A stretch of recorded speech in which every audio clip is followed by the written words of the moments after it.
제 하루는 동이 트기도 전 시장 골목에 희미한 가로등 불빛이 제 가시지 않은 시각에 시작됩니다. 육중한 솥에 물을 받고 밤새 핏물을 뺀 사골과 잡뼈를 안쳐 끓이기 시작하면 그제야 제 하루가 제대로 굴러가는 것 같죠. 뭉근한 불 위에서 뽀얀 국물이 끓어오르는 소리, 주방의 스테인리스 조리대에 도마와 칼이 부딪히는 소리, 이 모든 것이 지난 20여 년간 제 삶을 채워온 익숙한 교양곡입니다. 남들은 허름하고 작은 국밥집이라 할지 몰라도 이곳은 남편 없이 홀로 아들 태호를 번듯하게 키워낸 제 자부심이자 제 인생의 모든 것이 담긴 성체와도 같아요. 투박한 나무 테이블을 행주로 닦고 수저통을 채우고 오늘 담근 겉절이와 잘 익은 깍두기를 소담하게 가릇에 담아내면 어느새 가게 문을 열 시간이죠. 그러면 굶주린 배를 채우러 오는 시장 상인들부터 든든한 아침을 먹고 하루를 시작하려는 직장인들까지 제 국밥 한 그릇에 위로를 얻으려는 손님들로 작은 가게는 금세 활기를 띱니다. 저는 이 정직한 땀방울로 일궈낸 제 삶을 단 한 번도 부끄러워한 적이 없습니다.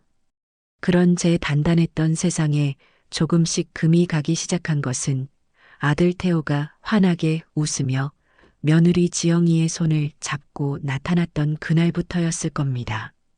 어머니, 지영이가 이제 어머니 힘드실까봐 가게 일 도와드린대요. 그 말을 듣는 순간 저는 세상을 다 얻은 것처럼 기뻤어요. 이제 저 고된 주방 일도 좀 덜겠구나. 살가운 며느리랑 도란도란 이야기 나누며 일하면 얼마나 좋을까. 그런 헛된 기대를 품었었죠. 하지만 지영이가 생각하는 일은 제가 아는 일과는 전혀 다른 것이었어요. 지영이는 가장 정신없는 점심시간이 폭풍처럼 휩쓸고 지나간 뒤 오후 2시가 다 되어서야 가게의 모습을 드러냈습니다. 마치 백화점 쇼핑이라도 나온 사람처럼 머리부터 발끝까지 화사하게 꾸민 채로 말이죠. 가게 문을 열고 들어서는 순간 진한 국밥 냄새를 이기려는 듯 코를 찌르는 향수 냄새가 먼저 저를 맞이했습니다. 어머니, 저 왔어요. 어우, 아직도 손님이 있네요? 냄새는 여전하고. 그것이 보통 지영이의 첫 인사였어요. 와서는 앞치마를 두르기는커녕 손님들 눈에 잘 띄는 홀을 어슬렁거리며 빗물 주전자를 채우는 척 이미 깨끗한 테이블을 마른 행주로 훔치는 척하는 게 전부였죠.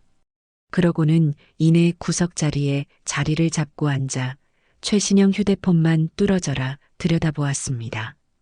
제가 주방에서 산더미처럼 쌓인 설거짓거리와 씨름하며 허리가 끊어질 듯 아파와도 지영이는 철저하게 모르는 척했습니다. 지영아, 미안한데 저기 쌓인 그릇들만 좀 안으로 날라다 주겠니? 제가 보다 못해 한마디 건네면 그제야 세상을 다 잃은 표정으로 느릿느릿 일어났습니다. 네. 아이고, 이걸 어느 세월에 다 닦아요? 손에 냄새 배는 거 싫은데. 투덜거림은 덤이었죠. 저는 그런 며느리를 보며 속이 부글부글 끓어올랐지만 꾹 참아냈습니다. 이제 막 한솥밥 먹게 된 새 식구인데 시작부터 모진 시어머니 소리를 듣고 싶지는 않았으니까요. 그렇게 하루 한두 시간 남집 가게에서 시간을 보내다 가는 지영이에게 저는 아들놈의 성화에 못 이겨 꼬박꼬박 월급까지 챙겨주었습니다. 태호는 지영이가 고생하는데 그 정도는 챙겨줘야지라고 했지만 뭐가 고생이라는 건지 저는 도무지 알 수가 없었죠. 진짜 문제는 한 달 전쯤부터 시작되었어요. 그날도 여느 때처럼 고된 하루를 마치고 낡은 계산기 앞에 앉아 하루 수입을 정산하고 있었습니다. 지폐를 한 장 한 장 세고 동전까지 탈탈 털어 맞추어 보는데 이상하게도 장부의 매출과 현금이 딱 맞아떨어지지 않는 겁니다. 정확히 2만 원이 부족했어요. 내가 오늘 뭘 잘못 계산했나? 어휴, 나이가 드니 정신이 오락가락하는구나. 처음에는 그저 제 기억력을 탓하며 대수롭지 않게 넘겼습니다. 하지만 기이한 일은 다음 날도 그 다음 날도 계속되었습니다. 하루는 3만 원, 또 하루는 2만 5천 원. 액수는 조금씩 달랐지만 매일같이 돈이 부족했습니다. 제 평생 장사하면서 단 한 번도 겪어보지 못한 일이었어요. 매일 밤 저는 홀로 가게에 남아 돈을 세고 또 세며 고개를 갸웃거렸죠. 그러다 문득 섬뜩한 공통점 하나를 발견하게 되었습니다. 그렇게 돈이 비는 날은 단 하루도 빠짐없이 지영이가 가게에 나왔던 날이라는 사실을요. 저는 애써 고개를 저었습니다. 설마 했죠. 아무리 싹싹하지 않은 며느리라지만 어떻게 시어머니 가게에서 돈을 훔쳐갈 수 있겠어요. 그건 사람으로서 할 짓이 아니잖아요. 저는 나쁜 생각을 떨쳐내려 애썼지만 한번 피어오른 의심의 연기는 좀처럼 사라지지 않았습니다. 그날 이후 저는 지영이의 일거수일투족을 남몰래 유심히 살피기 시작했습니다. 놀랍게도 지영이는 제가 주방에 들어가 다음날 쓸 재료를 손질하거나 홀 안쪽 테이블을 치우러 간 그 짧은 틈을 귀신같이 알아채고 계산대 주위를 맴돌았습니다. 손님이 뜸할 때면 괜히 계산기를 몇 번 눌러보는 척, 동전통을 정리하는 척하면서 아주 교묘하게 행동했죠. 며칠 뒤 저는 작정하고 덫을 놓기로 마음먹었습니다. 일부러 지영이가 있는 앞에서 한숨을 푹 쉬며 혼잣말처럼 중얼거렸어요. 이상하다. 오늘도 딱 3만 원이 비네. 어째 매일 이러니 장사할 맛이 안 난다. 정말. 그러자 휴대폰 화면에서 눈을 떼지도 않은 채 지영이가 심드렁하게 대꾸했습니다. 어머, 그러세요? 어머니, 요즘 자꾸 깜빡깜빡 하시잖아요. 손님한테 거스름 돈을 더 주셨나 보죠, 뭐. 그런 거 너무 신경 쓰지 마세요. 스트레스 받으면 늙어요.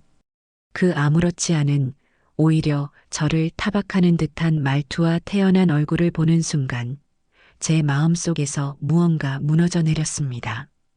저건 정말로 아무것도 모르는 사람의 얼굴이 아니었어요. 모든 것을 알면서도 완벽하게 시치미를 떼고 있는 사람의 얼굴이었죠. 그날 밤 저는 가게에 홀로 남아뜬 눈으로 밤을 새웠습니다. 이 사실을 어떻게 해야 할까? 아들에게 솔직하게 털어놓아야 할까? 하지만 물증이 없잖아요. 섣불리 말했다가는 아들 부부 사이에 이간질이나 하는 못된 시어머니로 몰릴 것이 불 보듯 훤했습니다. 결국 며칠을 더 고민한 끝에 저는 마지막 방법을 쓰기로 결정했습니다. 조금도 내키지 않았지만 제 눈으로 직접 진실을 확인하기 위해서는 어쩔 수 없는 선택이었죠. 다음 날 아침이 되자마자 저는 보안업체에 전화를 걸어 가게에 작은 CCTV 하나를 설치해달라고 요청했습니다. 설치 기사는 점심시간이 끝난 뒤에 와서 30분도 안 되어 작업을 끝내고 돌아갔어요. 저녁 장사까지 모두 마치고 저는 태호에게 전화를 걸었습니다. 아들, 엄마 가게에 CCTV 하나 달았다. 수화기 너머로 아들의 귀찮음이 섞인 목소리가 들려왔어요. CCTV는 또 뭐하러요? 우리 가게에 뭐 훔쳐갈 게 있다고. 돈 아깝게. 요즘 세상이 하도 흉흉해야지. 시장 골목이라 밤 되면 무섭기도 하고 그냥 방범용으로 하나 있는 게 마음이 편할 것 같아서 그랬다. 알아서 하세요. 근데 엄마 그런 거 딸 돈 있으면 지영이 용돈이나 좀 더 줘요. 걔가 친구들 만나면 기죽는다고 엄마 가게 월급으로는 예쁜 옷 한 벌 사기도 힘들다고 맨날 하소연해요. 저는 그 말을 듣는 순간 말문이 턱 막혔습니다. 아들은 제 가게의 안전이나 제 걱정은 안중에도 없었어요. 오로지 자기 아내의 투정만이 중요한 아들이었죠. 저는 더 대꾸할 기운도 없어 알겠다고만 하고 전화를 끊었습니다. 텅 빈 가게에 홀로 남아 저는 천장 구석에 까맣게 자리 잡은 CCTV 렌즈를 물끄러미 올려다보았습니다. 저 작은 눈이 앞으로 제 삶을 얼마나 크게 뒤흔들어 놓을지 그때는 감히 짐작조차 할 수 없었죠. 다만 앞으로 아주 길고 힘든 싸움을 시작해야 할지도 모른다는 불길한 예감이 제 심장을 무겁게 짓누를 뿐이었습니다. 부디 제 모든 의심이 그저 늙은이의 기우이기를 저는 간절히, 정말 간절히 바랬습니다. CCTV를 달고 난 다음 날이었어요. 밤새 잠을 설친 탓에 몸은 솜이 물에 젖은 듯 무거웠지만 정신은 오히려 얼음물에 세수한 것처럼 맑아오더군요. 가게 천장 구석에 자리 잡은 작고 검은 렌즈가 꼭 저를 내려다보는 것만 같아 괜히 마음이 불편했죠. 제 손으로 단 물건인데도 꼭 제 삶의 한 구석을 들켜버린 기분이랄까요. 그날은 이상하게 지영이가 평소보다 훨씬 늦게 해가 뉘엿뉘엿 넘어갈 무렵인 3시가 다 되어 가게에 나타났어요. 어제 새로 한 게 분명한 화려한 손톱을 연신 호호 불어가며 들어서는 모습이 도저히 일하러 온 사람의 태도는 아니었죠. 어머니, 저 왔어요. 어우, 날씨는 왜 이렇게 더운지 몰라요. 가게는 에어컨을 틀어도 후덥지근하고 이러니 제가 맨날 피부가 뒤집어지죠. 오자마자 늘어놓는 불평을 한 귀로 흘려들으며 저는 말없이 고개만 까딱했어요. 지영이는 그게 당연하다는 듯 가게 구석에 자기 명품 가방을 던지듯 내려놓고는 곧장 냉장고로 달려가 시원한 음료수부터 꺼내 벌컥벌컥 마시더군요. 오늘따라 손님이 없었나 봐요. 가게가 텅 비었네. 제가 점심시간 내내 허리 한번 제대로 펴지 못하고 국밥을 몇십 그릇이나 말아낸 것은 보이지도 않는 모양이었어요. 저는 아무 대꾸 없이 끓고 있는 육수 위로 둥둥 떠오른 기름을 정성껏 걷어냈죠. 오늘 어쩌면 모든 진실이 밝혀질지도 모른다는 생각에 심장이 발밑으로 쿵 하고 내려앉는 기분이었습니다. 기회는 정말 생각보다 빨리 찾아왔어요. 20년 넘게 고기를 대온 단골 거래처 정육점 사장님에게서 전화가 걸려온 거예요.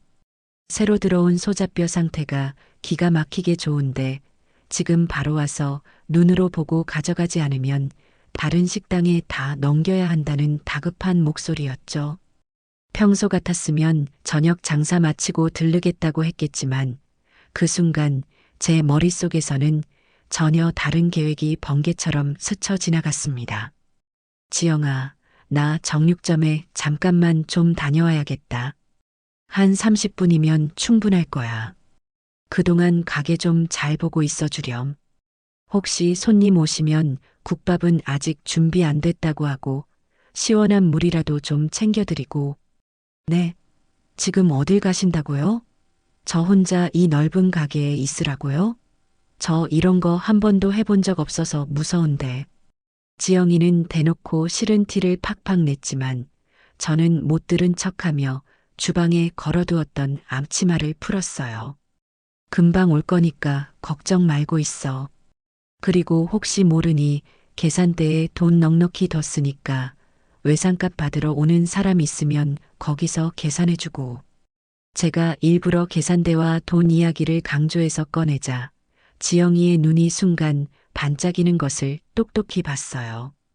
저는 겉옷을 대충 챙겨 입고 가게를 나섰죠. 하지만 제 발걸음은 정육점으로 향하지 않았어요. 대신 시장 골목을 크게 돌아 가게가 보이지 않는 낡은 전봇대 뒤에 몸을 숨겼죠. 그리고는 주머니에서 휴대폰을 꺼내 어제 설치한 실시간 CCTV 앱을 조용히 실행했어요. 손바닥만 한 작은 화면 속에 텅 빈 가게와 계산대 주위를 어슬렁거리는 지영이의 모습이 선명하게 들어왔습니다. 제 심장이 쿵쿵 하고 제 의지와는 상관없이 세차게 울리기 시작했어요. 지영이는 제가 정말로 갔는지 확인이라도 하려는 듯 가게 유리문을 빼꼼히 열고 밖을 한번 쓱 훑어보더군요. 그리고는 이내 안심한 얼굴로 다시 들어와 문을 닫았죠. 잠시 후를 어슬렁거리며 휴대폰을 만지작거리던 지영이는 이내 한치의 망설임도 없이 곧장 계산대로 다가갔습니다. 마치 자기 돈을 꺼내는 사람처럼 아주 자연스럽고 능숙하게 계산기 아래의 현금통을 열었어요. 지영이는 그 안에 있던 10,000원짜리와 50,000원짜리 지폐를 몇 장 세어보는 척하더니 그중 50,000원권 한 장과 10,000원권 2장을 재빨리 뽑아 자신의 하늘색 원피스 주머니 깊숙한 곳으로 찔러 넣었습니다. 너무나도 빠르고 익숙해서 오히려 비현실적으로 느껴지는 손놀림이었죠.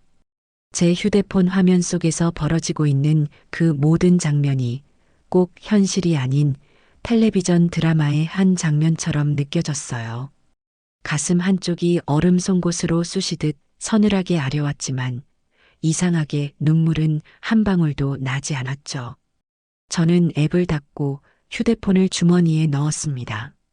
그리고는 아무 일도 없었다는 듯 천천히 가게로 돌아갔죠. 가게 문을 열고 들어서자 지영이는 언제 그랬냐는 듯 다시 구석자리에 얌전히 앉아 휴대폰 게임에 열중하고 있었어요. 다녀왔다. 어머니, 벌써 오셨어요? 생각보다 빨리 오셨네요. 고기는 좋은 걸로 가져오셨어요? 세상 아무것도 모른다는 순진한 얼굴. 저는 그런 지영이를 보며 아무 말도 하지 않았습니다. 그저 제 예상이 틀리지 않았다는 서글픈 현실을, 그리고 제 손으로 직접 확인해 버렸다는 잔인한 사실을 조용히 받아들일 뿐이었죠. 그날 장사를 모두 마칠 때까지 저는 지영이에게 단 한마디도 먼저 말을 걸지 않았습니다.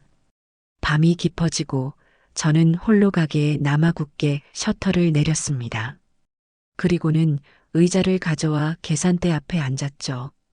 낮에 녹화된 그 문제의 영상을 다시 돌려보았습니다.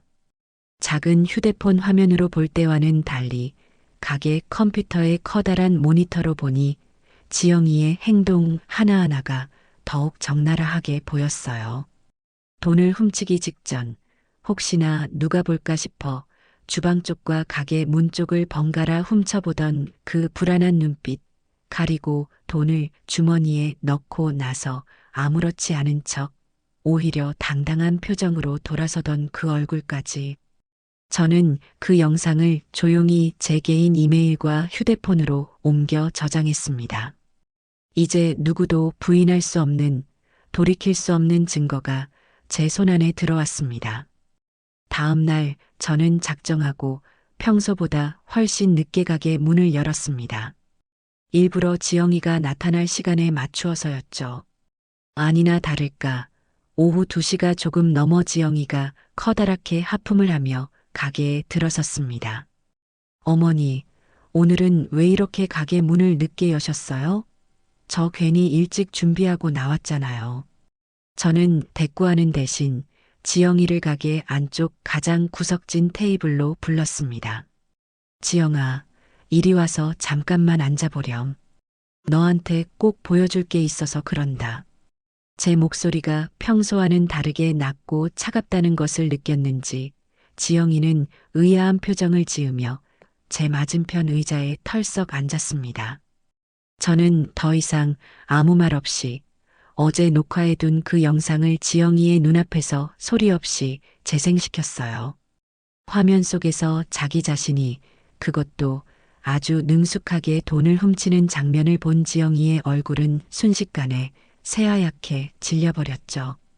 당황한 듯 입술을 잘근거리며 어쩔 줄 몰라 하던 것도 잠시 지영이의 눈빛이 순식간에 독하게 돌변하더군요. 갑자기 지영이는 테이블을 손으로 쾅 하고 내리치며 자리에서 벌떡 일어났습니다. 어머니, 지금 저를 의심하시는 거예요?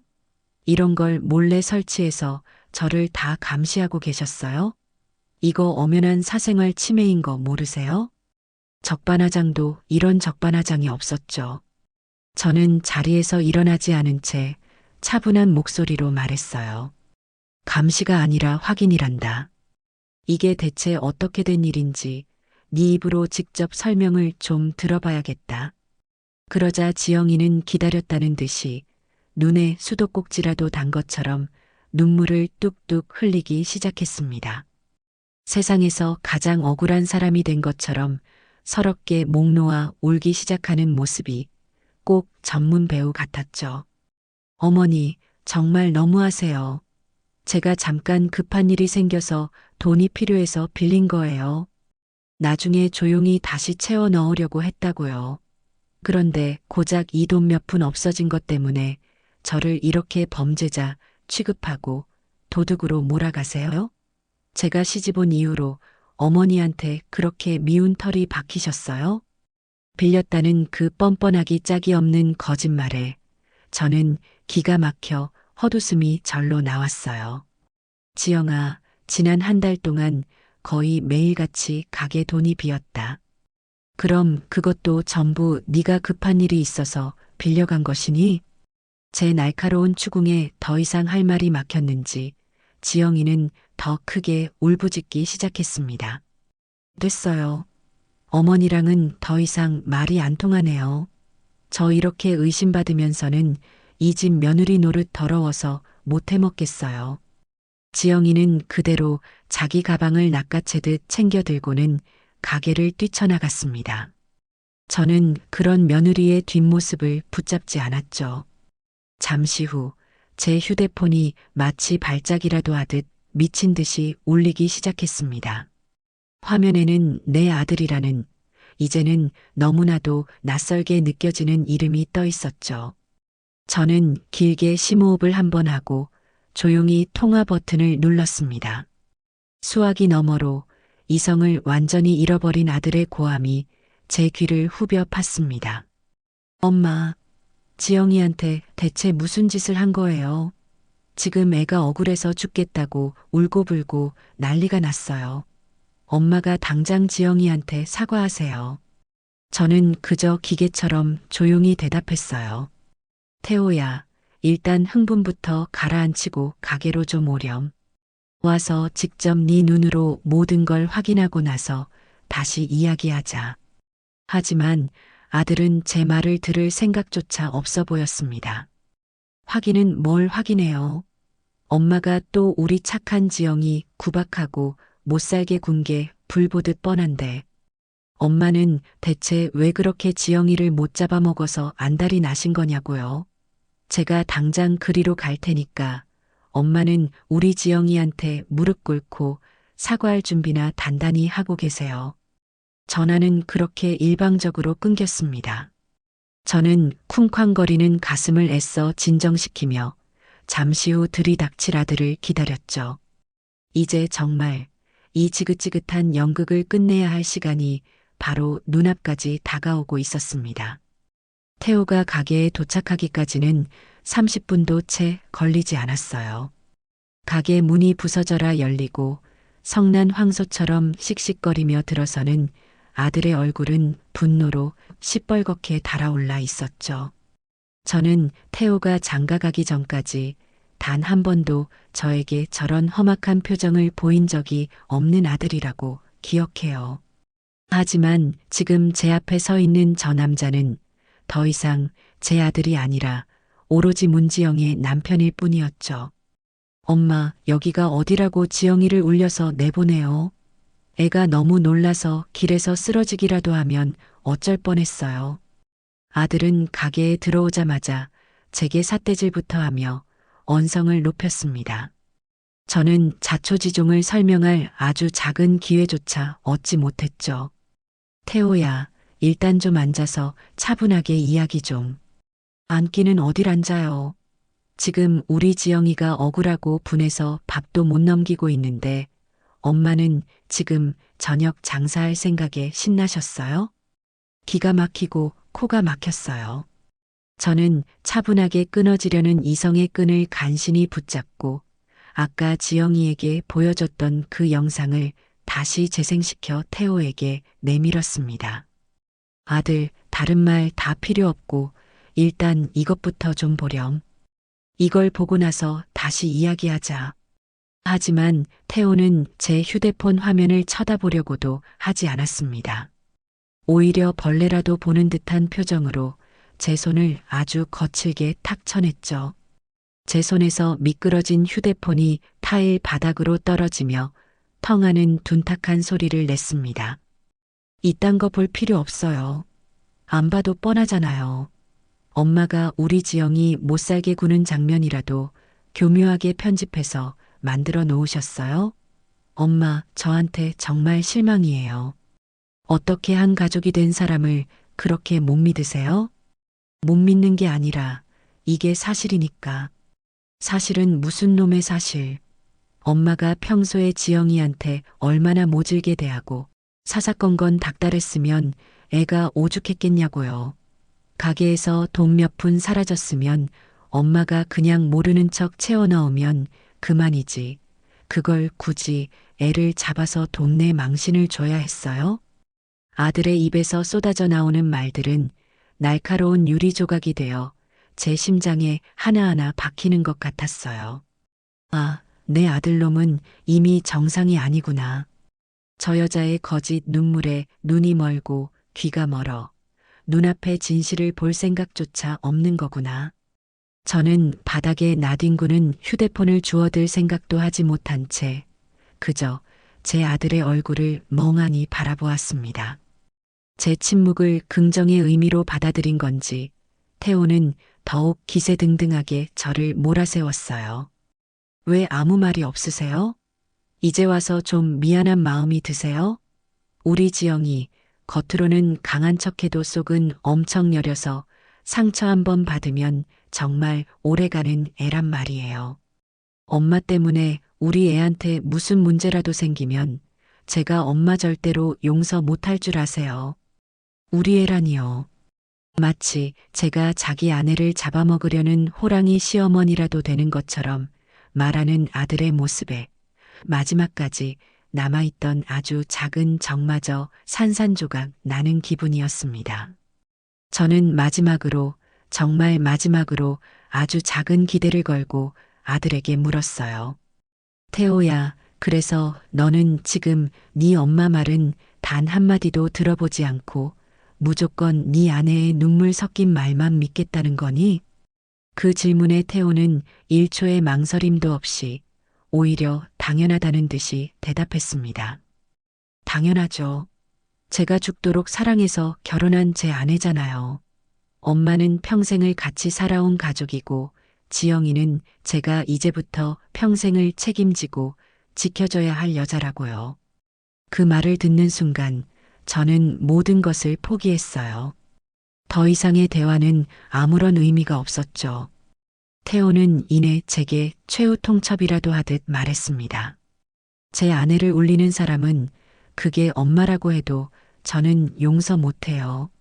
당장 지영이한테 가서 무릎 꿇고 진심으로 사과하세요. 만약 그렇게 못하시겠다면 저도 다시는 엄마 얼굴 볼 생각 없습니다. 저는 그 가짜는 협박에 아무런 대답도 하지 않았습니다.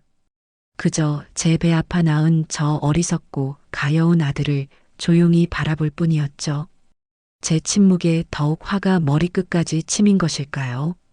이성을 완전히 상실해버린 태호는 갑자기 제 앞으로 성큼 다가서더니 다짜고짜 오른손을 높이 들어 올렸습니다. 그리고 다음 순간 짝 하는 귀가 먹먹해질 정도로 날카로운 파열음과 함께 제 왼쪽 뺨에 불덩이가 떨어진 듯한 통증이 느껴졌습니다. 세상이 한순간 멈추는 것 같았어요. 가게 안의 모든 소음이 사라지고 제 귀에서는 윙하는 날카로운 이명만이 끝없이 맴돌았죠. 제 아들의 손바닥이 제 평생을 바쳐 키워낸 아들의 손이 제 뺨을 세차게 내리쳤습니다. 제 평생 먼저 세상을 떠난 제 남편에게도 맞아본 적 없는 뺨을 제 아들의 손에 맞은 겁니다. 충격으로 몸이 심하게 휘청거렸지만 저는 넘어지지 않으려 필사적으로 다리에 힘을 주고 버텼습니다. 고개가 돌아갔던 방향 그대로 저는 한동안 멈춰 서 있었습니다. 뺨에 타는 듯한 통증보다 심장이 갈기갈기 찢어지는 듯한 고통이 훨씬 더 컸습니다. 하지만 이상하게도 눈물은 나오지 않았어요. 오히려 머릿속이 얼음장처럼 차갑게 식으면서 복잡했던 모든 상황이 놀라울 정도로 명료하게 정리되기 시작했죠. 저는 천천히 고개를 돌려 다시 아들을 마주 보았어요. 아들은 자기가 방금 무슨 짓을 저질렀는지 스스로 깨달았는지 아니면 제 반응에 놀란 건지 살짝 당황한 얼굴로 저를 보고 있었습니다.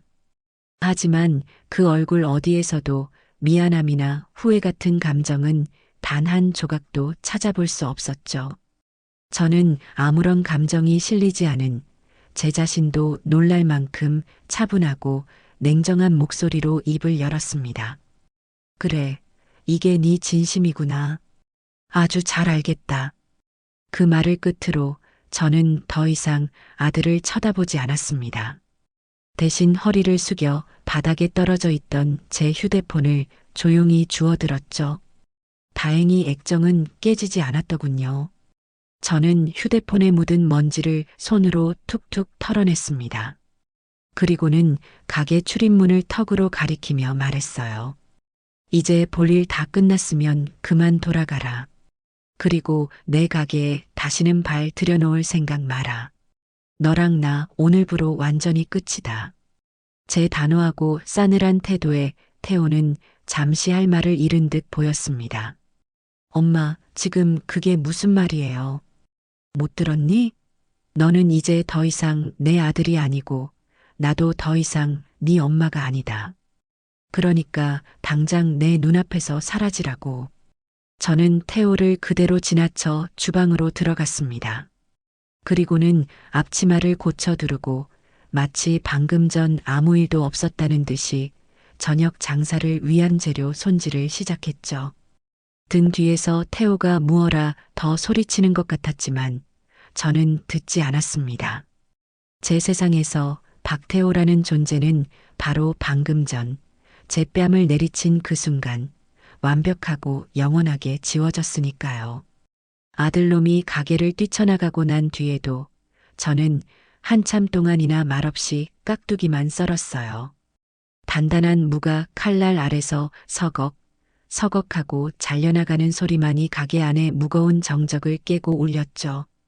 뜨겁게 달아올랐던 뺨은 시간이 지나면서 어느새 감각이 무뎌졌지만 심장 가장 깊은 곳에서부터 차가운 분노가 시퍼런 칼날처럼 솟아오르는 것이 선명하게 느껴졌습니다.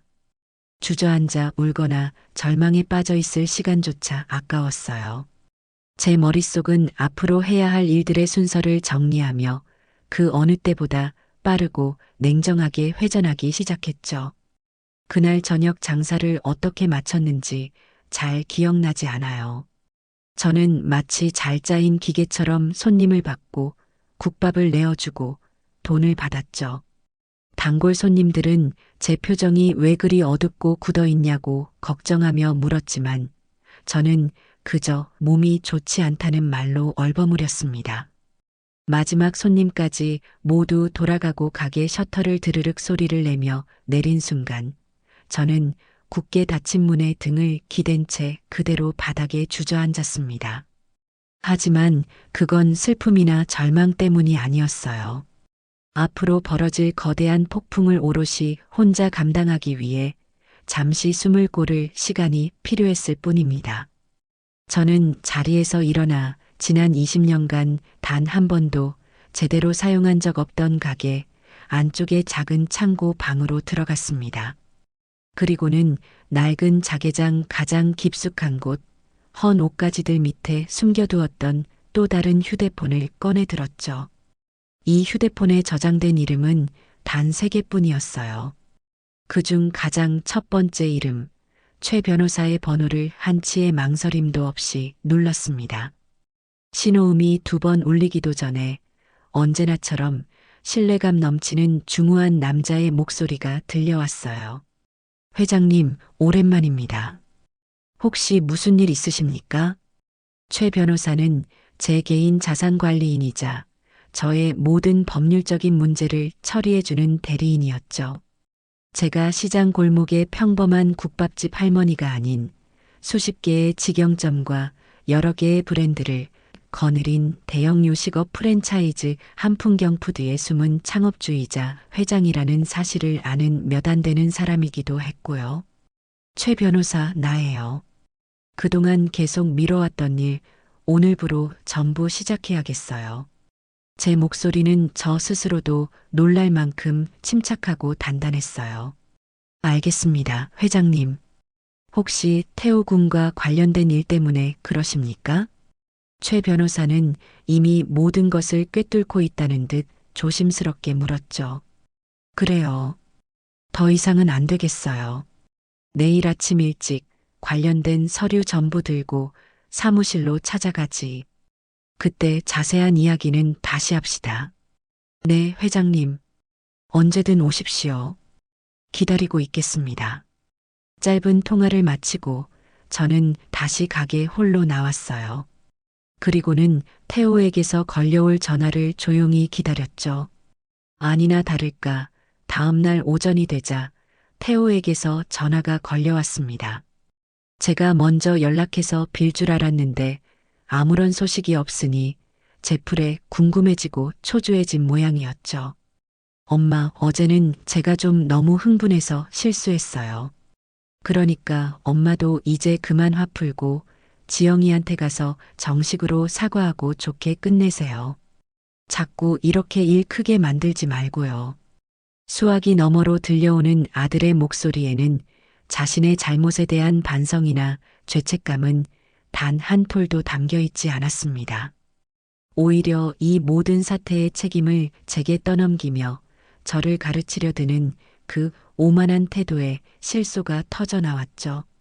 제가 자기 아내에게 사과를 해야 이 모든 일이 해결된다고 굳게 믿고 있는 저 어리석음. 생각 좀 해보겠다. 저는 그 말만 차갑게 남기고 전화를 끊어버렸습니다. 더 이상 저놈의 목소리를 듣고 있을 이유도 가치도 없었으니까요. 저는 가게 문에 개인 사정으로 금일 하루 쉽니다라는 팻말을 큼지막하게 써서 걸어 잠그고 곧바로 택시를 잡아타고 시내 중심가에 있는 제 주거래 은행의 VIP 지점으로 향했습니다.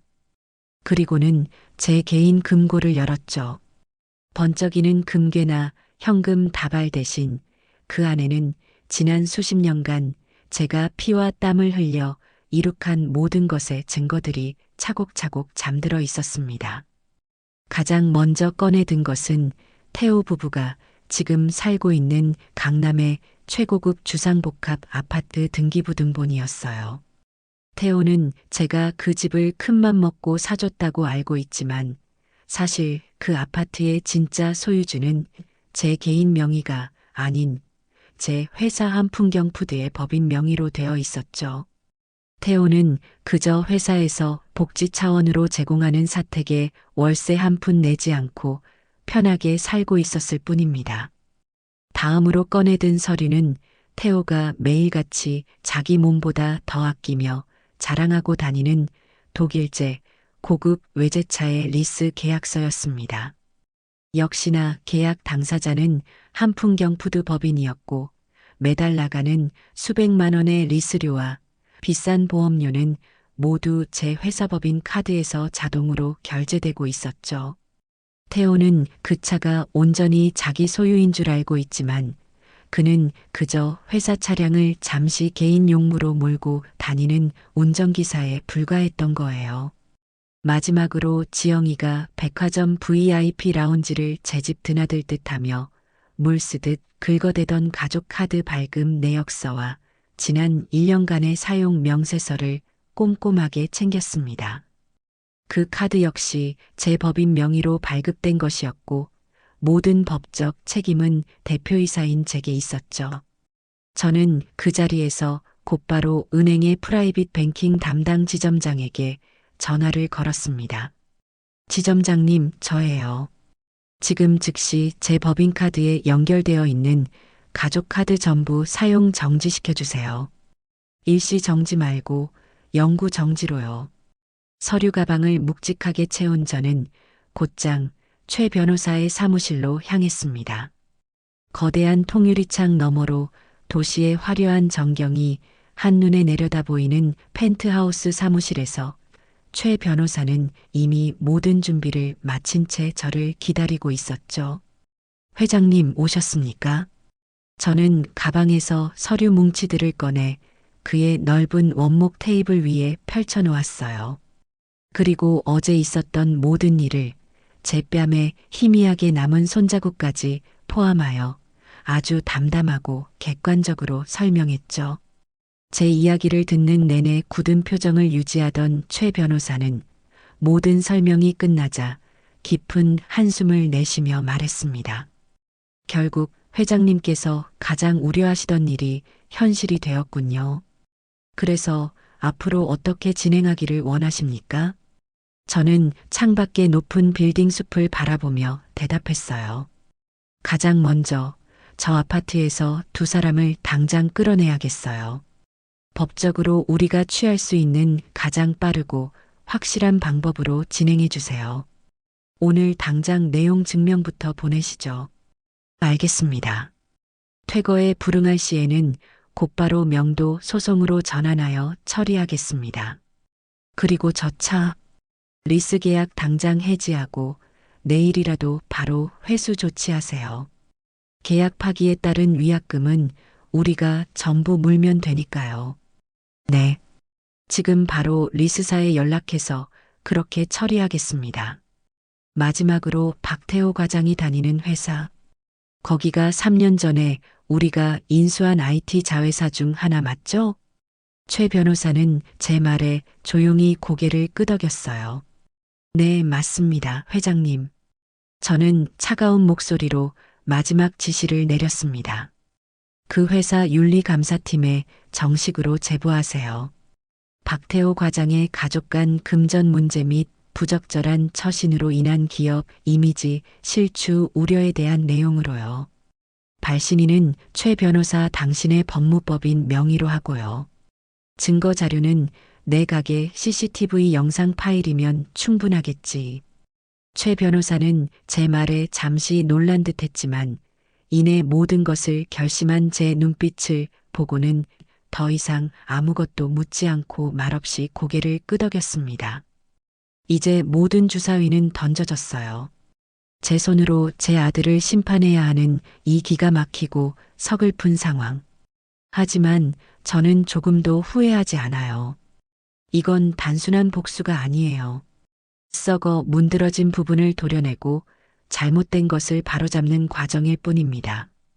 제국을 힘들게 세우는 것보다 그것을 올바르게 지켜내는 것이 몇 배는 더 어렵다는 말을 저는 지금 이 순간 제 온몸으로 뼈저리게 실감하고 있었습니다. 최 변호사의 사무실에서 나온 제 발걸음은 이상할 정도로 가벼웠어요. 지난 몇 달간 제 가슴을 맷돌처럼 짓누르던 무거운 돌덩이가 한순간에 사라진 기분이었죠. 슬픔이나 분노 같은 격한 감정은 이미 저 멀리 밀어낸 지 오래였고요. 제 머릿속은 오직 앞으로 해야 할 일들을 순서대로 정리하는 얼음장처럼 차가운 이성만이 남아있을 뿐이었죠.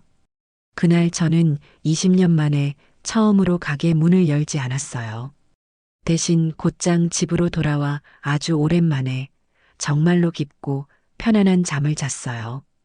폭풍의 첫 번째 전조는 바로 다음 날 오후 가장 화려하고 소란스러운 곳에서부터 시작되었어요. 저는 그 시각 최 변호사에게서 걸려온 전화를 받으며 모든 상황을 제 귀로 직접 실시간으로 보고받고 있었죠. 그날 지영이는 어김없이 마음 맞는 친구들과 함께 백화점 명품관을 돌아다니고 있었다고 해요. 제가 쥐어준 법인카드가 이미 정지된 사실은 꿈에도 모른 채 말이에요. 지영이는 친구들 앞에서 자신의 부유함을 과시라도 하듯 매장에 들어서자마자 이번 시즌 신상품으로 나온 수백만 원짜리 가방을 한치의 망설임도 없이 집어들었다고 합니다. 어머, 지영아. 너 저번 주에도 비슷한 가방 사지 않았어? 정말 대단하다. 남편이 돈을 대체 얼마나 잘 버는 거야? 친구의 부러움이 가득 섞인 말에 지영이의 어깨가 하늘 높은 줄 모르고 으쓱 올라갔겠죠. 이건 우리 어머님이 사주시는 거야. 내가 가게 일 조금 도와주는 게 그렇게 기특하시다나 뭐라나. 솔직히 귀찮아 죽겠는데 자꾸 이렇게 비싼 걸 사주시니까 어쩔 수 없이 가끔 나가주는 거지 뭐. 제 흉을 보면서 자기 자신을 포장하는 그 뻔뻔함. 지영이는 의기양양한 표정으로 가방을 들고 계산대로 향했고 지갑에서 아주 익숙하게 제 카드를 꺼내 점원에게 건넸다고 해요. 일시불로 해주세요. 하지만 잠시 후 점원의 표정이 미묘하게 굳어지기 시작했죠. 고객님, 정말 죄송하지만 카드 한도 초과라고 나오는데요. 지영이는 어이가 없다는 듯 코웃음을 치며 대꾸했다고 하죠. 한도 초과요? 그게 무슨 말도 안 되는 소리예요. 이 카드는 한도 같은 거 없는 카드예요. 기계가 잘못됐나 본데 다시 한번 제대로 긁어봐요. 점원은 몇 번이고 다시 카드를 단말기에 긁었지만 결과는 마찬가지였어요. 주변에서 쇼핑하던 사람들과 친구들이 수군거리는 시선이 느껴지자 지영이의 얼굴이 슬슬 토마토처럼 붉어지기 시작했대요. 아니, 이 기계가 고장난 게 분명하네. 답답하게 카드사에 직접 전화해서 확인 좀 해봐요. 우리 어머님이 어떤 분이신 줄 알고 감히. 결국 점원은 카드사 고객센터에 직접 전화를 걸었고 잠시 후 아주 곤란하고 난처한 표정으로 지영이에게 말했어요. 고객님, 정말 죄송합니다만 확인해 본 결과 카드 소유주 본인의 직접적인 요청으로 이 카드는 어제 날짜로 영구 사용 정지 처리가 되었다고 합니다. 그 말을 듣는 순간 지영이의 얼굴은 잘 닦은 백자처럼 새하얗게 질려버렸다고 해요. 영구 정지라는 말이 무슨 뜻인지 모를 리가 없었겠죠. 친구들은 애써 안타까운 척 등을 토닥이며 위로했지만 그들의 눈에는 숨길 수 없는 조롱과 고소함이 가득했다고 합니다. 결국 지영이는 그토록 갖고 싶어 하던 비싼 가방을 계산대 위에 도로 올려놓고 불타는 얼굴로 매장을 뛰쳐나올 수밖에 없었죠. 그날 저녁 저는 최 변호사로부터 카드 정지 이후 지영이가 평소 즐겨 찾던 고급 레스토랑과 피부 관리실에서도 결제를 시도하다가 연달아 망신을 당했다는 추가적인 보고를 전해 들었어요. 두 번째 타격은 당연히 그 남편인 태호에게로 향했죠. 그 시각 태호는 회사에서 중요한 프레젠테이션을 아주 성공적으로 막 끝내고 한껏 자신감에 찬 얼굴로 퇴근 준비를 하고 있었을 거예요.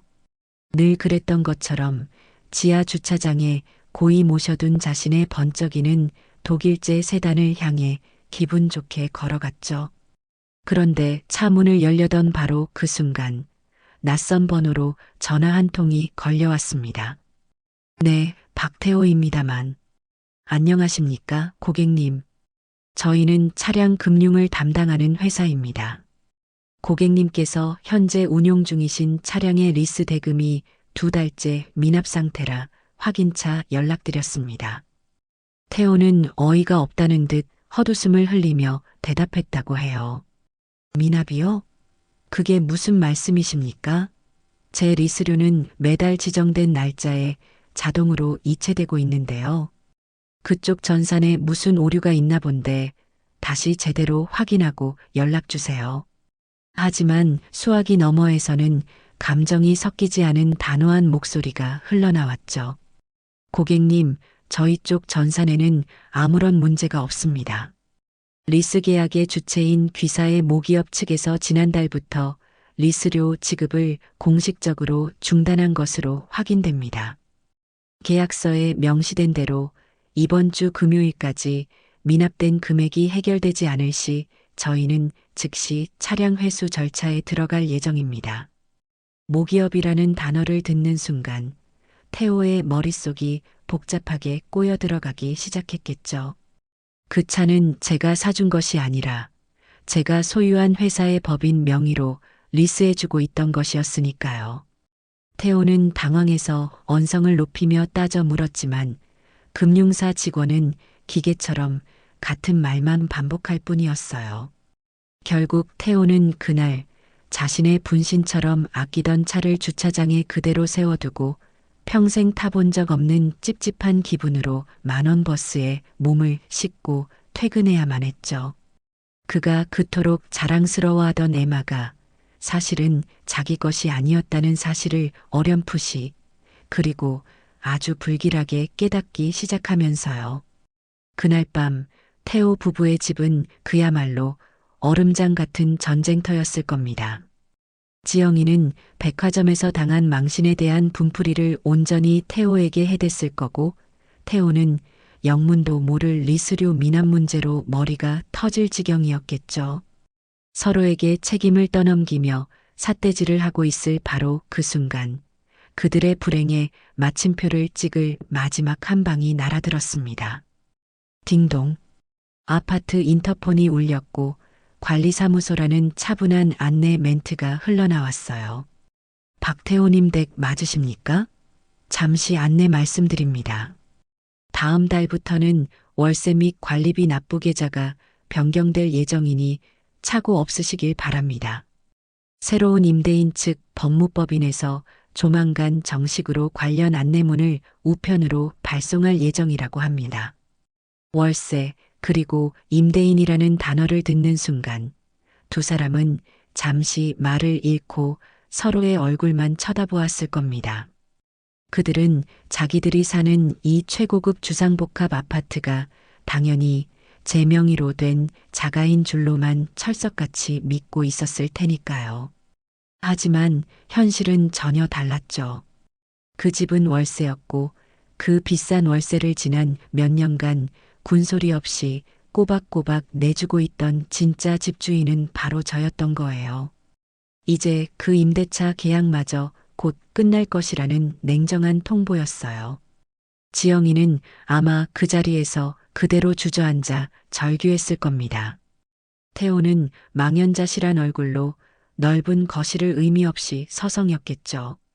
카드, 자동차, 그리고 집까지. 자신들이 당연하게 누리던 모든 것들이 사실은 모래 위에 지은 성처럼 허망하고 위태로운 것이었다는 사실을, 그리고 그 모든 것의 손잡이를 제가 단단히 쥐고 있었다는 사실을 그제야 뼈저리게 아주 고통스럽게 깨닫기 시작했을 거예요. 하지만 그건 아직 시작에 불과했죠. 돈줄을 끊는 것은 제가 그들을 위해 준비한 아주 차가운 전체 요리일 뿐이었으니까요. 경제적인 압박이 그 두 사람의 숨통을 서서히 조여오기 시작했다면 제가 준비한 다음 단계는 그들이 돈보다 어쩌면 목숨보다 더 중요하게 생각하던 사회적인 체면과 거짓된 평판을 송두리째 무너뜨리는 것이었어요. 저는 그들이 스스로 정성껏 쌓아 올린 그 허영의 성을 다른 누구도 아닌 바로 그들 자신의 손으로 처참하게 무너뜨리게 만들고 싶었죠. 이 모든 계획 역시 최 변호사의 유능하기 짝이 없는 팀을 통해 한치의 오차도 없이 아주 은밀하고 신속하게 진행되었어요. 첫 번째 목표는 당연히 며느리 지영이었죠. 지영이는 하루의 절반 이상을 휴대폰에 콜을 받고 온라인 커뮤니티와 SNS에 매달려 사는 사람이었어요. 특히나 아이를 둔 그 지역의 엄마들이 모여 온갖 정보를 공유하는 맘카페에서는 나름대로 상당한 영향력을 가진 유명 인사로 통한다고 들었어요. 시도 때도 없이 고가의 유모차와 명품 아기 옷들을 자랑하고 남편과 시어머니의 재력을 은근히 과시하며 다른 회원들의 부러움과 질투를 사는 것이 그녀 인생의 유일한 낙이었으니까요.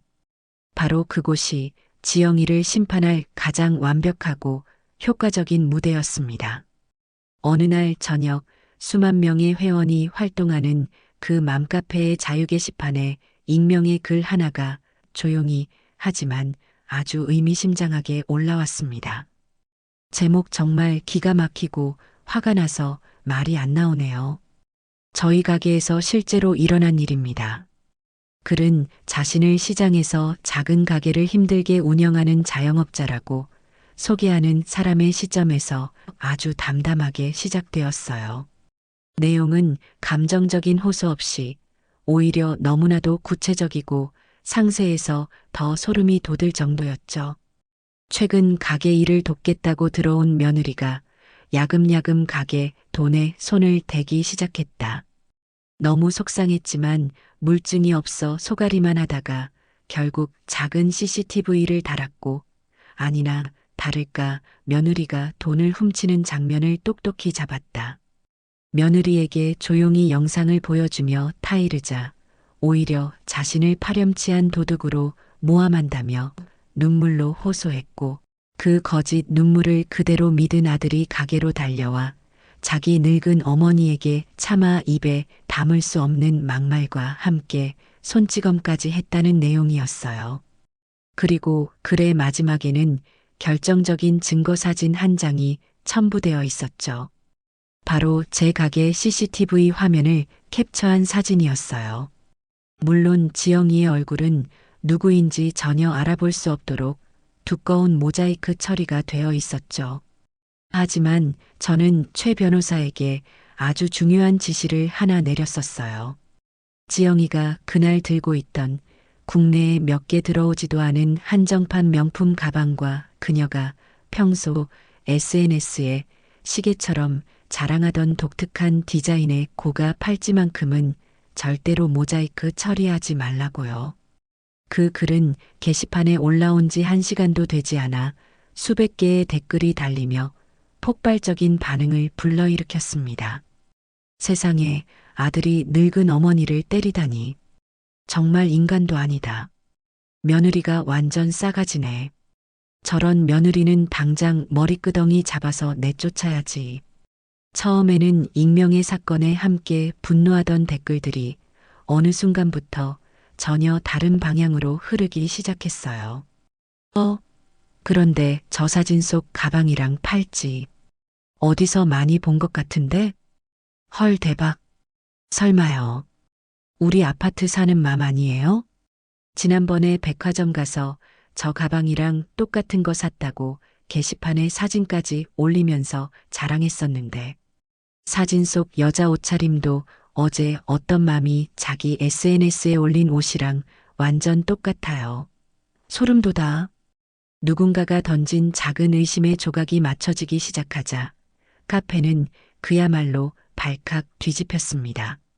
지영이와 평소 가깝게 지내며 댓글을 주고받던 회원들까지 나서서 사진 속 주인공이 그녀가 맞다고 증언하기 시작했죠. 지영이가 과거에 올렸던 온갖 자랑 글들이 하나둘씩 성지순례라는 이름으로 재소환되었고 그녀가 했던 모든 말들이 거짓과 허영으로 덕지덕지 포장된 것이었음이 만천하에 드러났어요. 그녀를 동경하고 부러워하던 시선은 순식간에 경멸과 조롱으로 바뀌었습니다. 지영이는 뒤늦게 글을 보고 자신의 모든 SNS 계정을 비공개로 전환했지만 이미 엎질러진 물이었죠. 그녀는 자신이 여왕처럼 군림하던 그 온라인 세상 속에서 하루아침에 시어머니 가게 돈이나 훔치고 남편 시켜서 사람까지 치게 만드는 파렴치한 여자로 낙인 찍히고 말았습니다.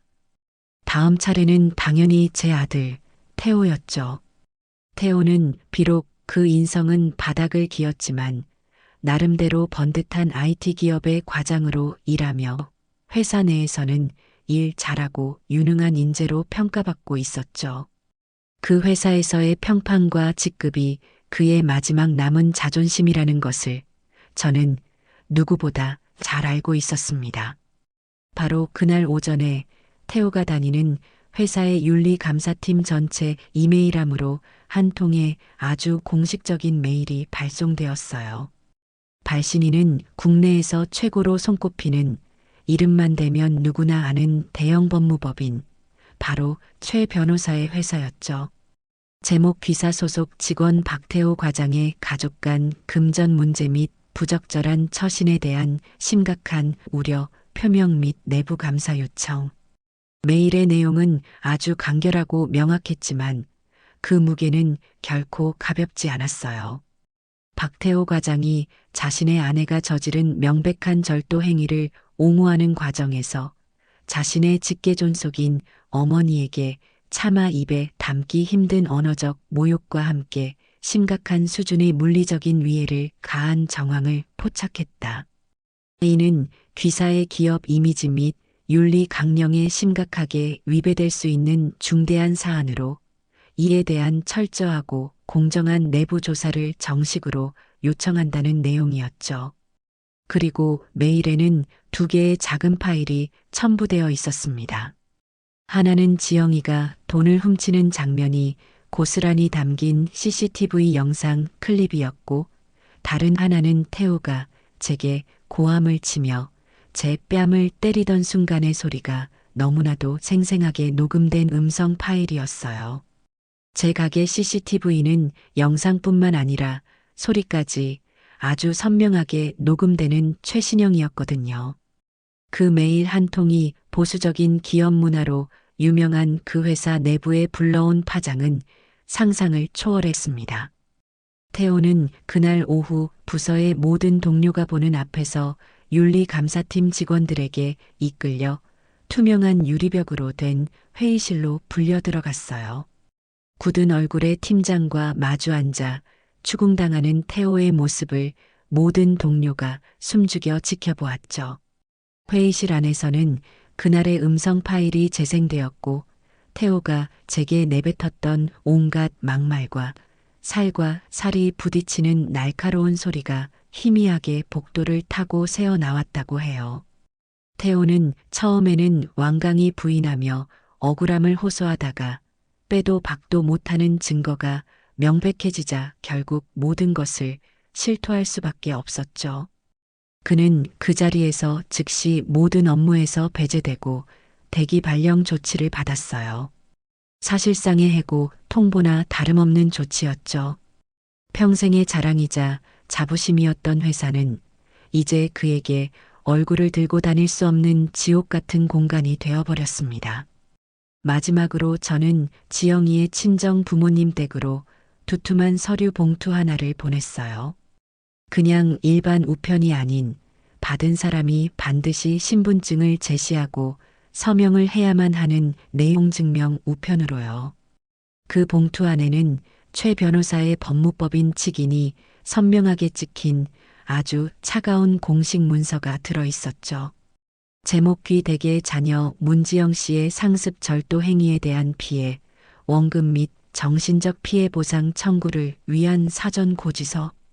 문서에는 지영이가 지난 한 달간 제 가게에서 훔쳐간 돈의 액수를 날짜별로 꼼꼼하게 정리한 내역과 함께 그로 인해 제가 입은 말할 수 없는 정신적 충격에 대한 위자료를 청구할 것이며, 만약 일주일 내로 합의 의사를 공식적으로 밝히지 않을 시 즉시 민형사상 소송을 동시에 진행하겠다는 내용이 담겨 있었어요.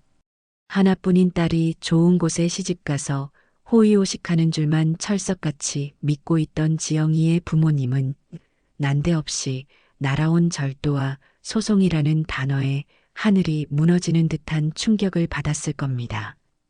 그들은 서류를 받자마자 제게 전화를 걸어 다짜고짜 고래고래 소리를 지르며 따져 물었어요. 사부인, 지금 이게 대체 무슨 경우 없는 짓입니까? 어떻게 사람을 안 보고 우리 귀한 딸을 파렴치한 도둑으로 몰 수가 있어요? 저는 아주 차분하고 조용한 목소리로 대답했죠. 사돈어른, 일단 흥분부터 가라앉히시죠. 저는 없는 사실을 지어내는 사람이 아닙니다. 혹시 제 말을 못 믿으시겠다면 따님이 직접 돈을 훔치는 장면이 담긴 CCTV 영상을 지금 바로 휴대폰으로 보내드릴까요? 제 말의 수화기 너머에서는 한동안 무거운 침묵이 흘렀어요. 그들은 더 이상 아무런 말도 하지 못하고 힘없이 전화를 끊어버렸죠. 아마 그 길로 딸에게 달려가 자초지종을 확인했겠죠. 그리고는 모든 것이 사실이라는 것을 깨닫고 깊은 절망에 빠졌을 겁니다. 이제 지영이에게는 더 이상 기댈 곳도 숨을 곳도 편들어줄 사람도 아무도 남아있지 않게 된 거예요. 돈줄이 완전히 끊기고 사회적으로 완벽하게 고립되자 두 사람은 그제야 사태의 심각성을 온몸으로 깨달은 모양이었어요. 그동안 하늘을 찔렀던 오만하고 당당하던 태도는 온데간데 없고 벼랑 끝에 몰린 생쥐처럼 불안에 떨기 시작했죠. 그들은 아마 며칠 밤낮으로 좁은 집안에서 서로에게 책임을 떠넘기며 맹렬하게 싸웠을 겁니다. 이게 다 너 때문이야. 라는 날카로운 고성이 그 텅 빈 아파트에 가득 울려 퍼졌겠죠. 결국 마지막 지푸라기라도 잡는 절박한 심정으로 그들은 이 모든 문제의 시작점인 저를 찾아왔습니다. 그날은 유난히 차가운 가을비가 추적추적 내리는 날이었어요. 며칠 밤낮을 제대로 못 잔 듯 엉망이 된 몰골의 태호와 지영이가 제 가게 앞에 나타났을 때 가게의 낡은 셔터는 굳게 내려져 있었죠. 셔터에는 내부 수리 관계로 당분간 휴업합니다라는 제가 직접 쓴 삐뚤빼뚤한 팻말이 붙어 있었고요. 두 사람은 닫힌 셔터를 마치 미친 사람처럼 주먹으로 쾅쾅 두드리며 제 이름을 절박하게 외쳤습니다. 엄마, 안에 계신 거 다 알아요. 제발 문 좀 열어보세요. 우리 얼굴 보고 이야기 좀 해요. 어머니, 제가 정말 다 잘못했어요. 제발 한 번만, 딱 한 번만 나와주세요. 네. 애원과 고함이 뒤섞인 그들의 목소리는 차가운 빗소리에 묻혀 처량하게 울렸습니다. 하지만 저는 당연히 그 가게 안에 없었죠. 저는 그 시각 가게 바로 건너편에 있는 제 소유의 5층짜리 빌딩, 가장 높은 층에 따뜻하고 아늑한 사무실 통유리창 안에서 비에 흠뻑 젖어 덜덜 떨고 있는 그 두 사람의 가여운 모습을 조용히 내려다보고 있었습니다. 한참 동안이나 닫힌 셔터를 두드리며 소란을 피우던 그들의 앞에 번쩍이는 검은색 대형 세단 한 대가 물보라를 일으키며 소리 없이 미끄러져 와 멈춰 섰습니다. 차에서 내린 사람은 고급스러운 맞춤 정장을 완벽하게 차려입은 최 변호사였어요. 그는 커다란 검은 우산도 없이 비를 맞고 있는 두 사람에게 천천히 다가가 정중하지만 그 무엇보다 단호한 목소리로 물었죠. 박태호 씨와 문지영 씨 되십니까? 갑작스럽게 나타난 낯선 남자의 등장에 두 사람은 경계심 가득한 눈으로 그를 쳐다보았어요. 누구신데요? 저는 박순자 회장님의 법률 대리인 최민준 변호사입니다. 회장님께서 두 분을 만나길 원하십니다. 하지만 여기 이런 곳에서는 아닙니다. 회장님이라는 생전 처음 들어보는 낯선 호칭의 태호와 지영이는 어리둥절한 표정을 지었습니다. 최 변호사는 더 이상 구차한 설명을 하지 않고 품 안에서 두툼한 서류 봉투 하나를 꺼내 두 사람에게 건넸어요. 그 안에는 아파트의 공식적인 퇴거 명령서와 차량 반납 최종 요구서, 그리고 그동안 제가 그들에게 지원했던 모든 내역과 그에 대한 부당이득 반환 청구 소송장이 차갑게 들어 있었죠. 아니, 이게 다 뭐예요? 태호가 거의 울먹이며 떨리는 목소리로 묻자 최 변호사는 아무런 감정도 실리지 않은 목소리로 대답했어요. 모든 것은 법이 정한 절차에 따라 공정하게 진행될 겁니다. 그것이 박순자 회장님의 뜻입니다. 바로 그때였어요. 두 사람이 비에 젖어 눅눅해진 서류를 들고 망연자실하게 서 있는 그들의 등 뒤로 가게 건너편 빌딩의 벽면을 가득 채운 거대한 옥의 전광판이 갑자기 세상을 다 밝힐 듯 환하게 켜졌습니다.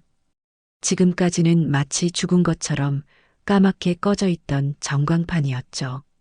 웅장하고 가슴을 울리는 배경음악과 함께 고급스럽고 정갈하기 짝이 없는 한식의 이미지가 화면을 가득 채우기 시작했습니다. 곧이어 전통의 맛을 세계의 식탁으로라는 위험 있는 슬로건과 함께 제가 세운 기업의 로고가 선명하게 떠올랐죠. 국내 최대 규모의 한식 전문 기업, 바로 태호가 다니던 회사의 모회사이기도 한 바로 그 대기업의 새로운 비전을 알리는 광고 영상이었습니다. 광고는 회사의 역사와 빛나는 비전을 보여주며 화려하고 세련되게 이어졌습니다. 그리고 영상의 마지막 회사를 이끌어가는 새로운 리더를 소개한다며 한 인물의 얼굴이 화면 가득 서서히 클로즈업 되었어요. 우리 기업의 새로운 대표이사 회장 박순자. 전광판 속에 위험 있게 등장한 사람은 허름한 시장 골목에서 땀에 절어 국밥이나 파는 초라한 할머니가 아니었습니다. 한 올의 흐트러짐도 없이 단정하게 올린 머리, 값비싼 보석으로 장식된 우아하고 기품 있는 정장 차림, 가리고 수십 명의 임직원들을 아우르는 부드러우면서도 강인한 카리스마를 온몸으로 내뿜는 한 거대 기업의 총수. 바로 저 박순자의 진짜 모습이었습니다. 태호와 지영이는 마치 시간이 멈춘 것처럼 거대한 전광판 속의 저를 넋이 나간 얼굴로 하염없이 올려다보았습니다. 자신들이 그토록 무시하고 경멸했던 시어머니, 돈 몇 푼 때문에 인간으로서 해서는 안 될 짓까지 했던 그 국밥집 할머니가 사실은 자신들이 감히 상상조차 할 수 없는 거대한 제국의 주인이었다는 사실. 그 잔인하고도 명백한 진실이 차가운 빗줄기와 함께 두 사람의 얼굴 위로 사정없이 쏟아져 내리고 있었죠. 저는 제 사무실 통유리창 너머로 현란한 전광판 불빛 아래에서 완전히 무너져 내린 채 서로를 부둥켜 안고 오열하는 두 사람의 작은 뒷모습을 아무런 감정 없이 그저 말없이 내려다보았어요. 이제 모든 가면은 벗겨졌고 길고 길었던 지겨운 연극은 완전히 막을 내렸죠. 이제부터는 오직 냉혹하고 혹독한 현실만이 그들을 기다리고 있을 겁니다. 차가운 가을비는 멈출 줄을 몰랐어요. 거대한 전광판 불빛 아래에서 태호와 지영이는 흠뻑 젖은 생쥐꼴로 한참이나 서 있더군요. 모든 것을 잃어버린 사람들의 텅 빈 뒷모습이었죠. 한참을 그렇게 서로를 부둥켜 안고 울던 그들은 이내 모든 분노와 원망을 서로에게 쏟아내기 시작했어요. 다 너 때문이야.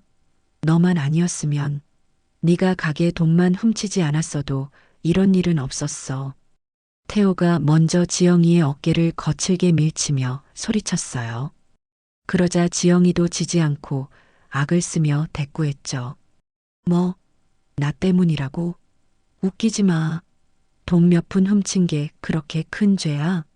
네가 우리 어머니 뺨만 때리지 않았어도 이 지경까지는 안 왔어. 이 모든 건 다 네가 네 엄마를 때렸기 때문이라고. 이 멍청한 놈아. 뭐, 이 여자가 지금 미쳤나? 네가 먼저 나한테 거짓말하고 울고불고 매달렸잖아. 엄마가 너 괴롭힌다고, 억울하다고. 그래서 내가 네 편 들어준 거 아니야. 편? 이게 편 들어준 결과야? 아주 홀랑 다 망해먹었잖아. 우리 인생을 네 손으로 다 박살내놓고 이제 와서 내 탓을 해? 빗속에서 벌어지는 그들의 추악한 싸움을 저는 더 이상 지켜보지 않았어요. 볼 가치도 없었죠. 저는 최 변호사에게 눈짓으로 모든 것을 맡긴 채 조용히 제 사무실을 빠져나왔습니다. 그들이 어떻게 되든 이제 저와는 아무런 상관이 없는 일이었으니까요. 최 변호사는 두 사람의 볼썽사나운 다툼을 잠시 지켜보다가 이내 낮은 목소리로 그들의 싸움을 중단시켰다고 해요. 두 분, 이런다고 해서 달라지는 것은 아무것도 없습니다.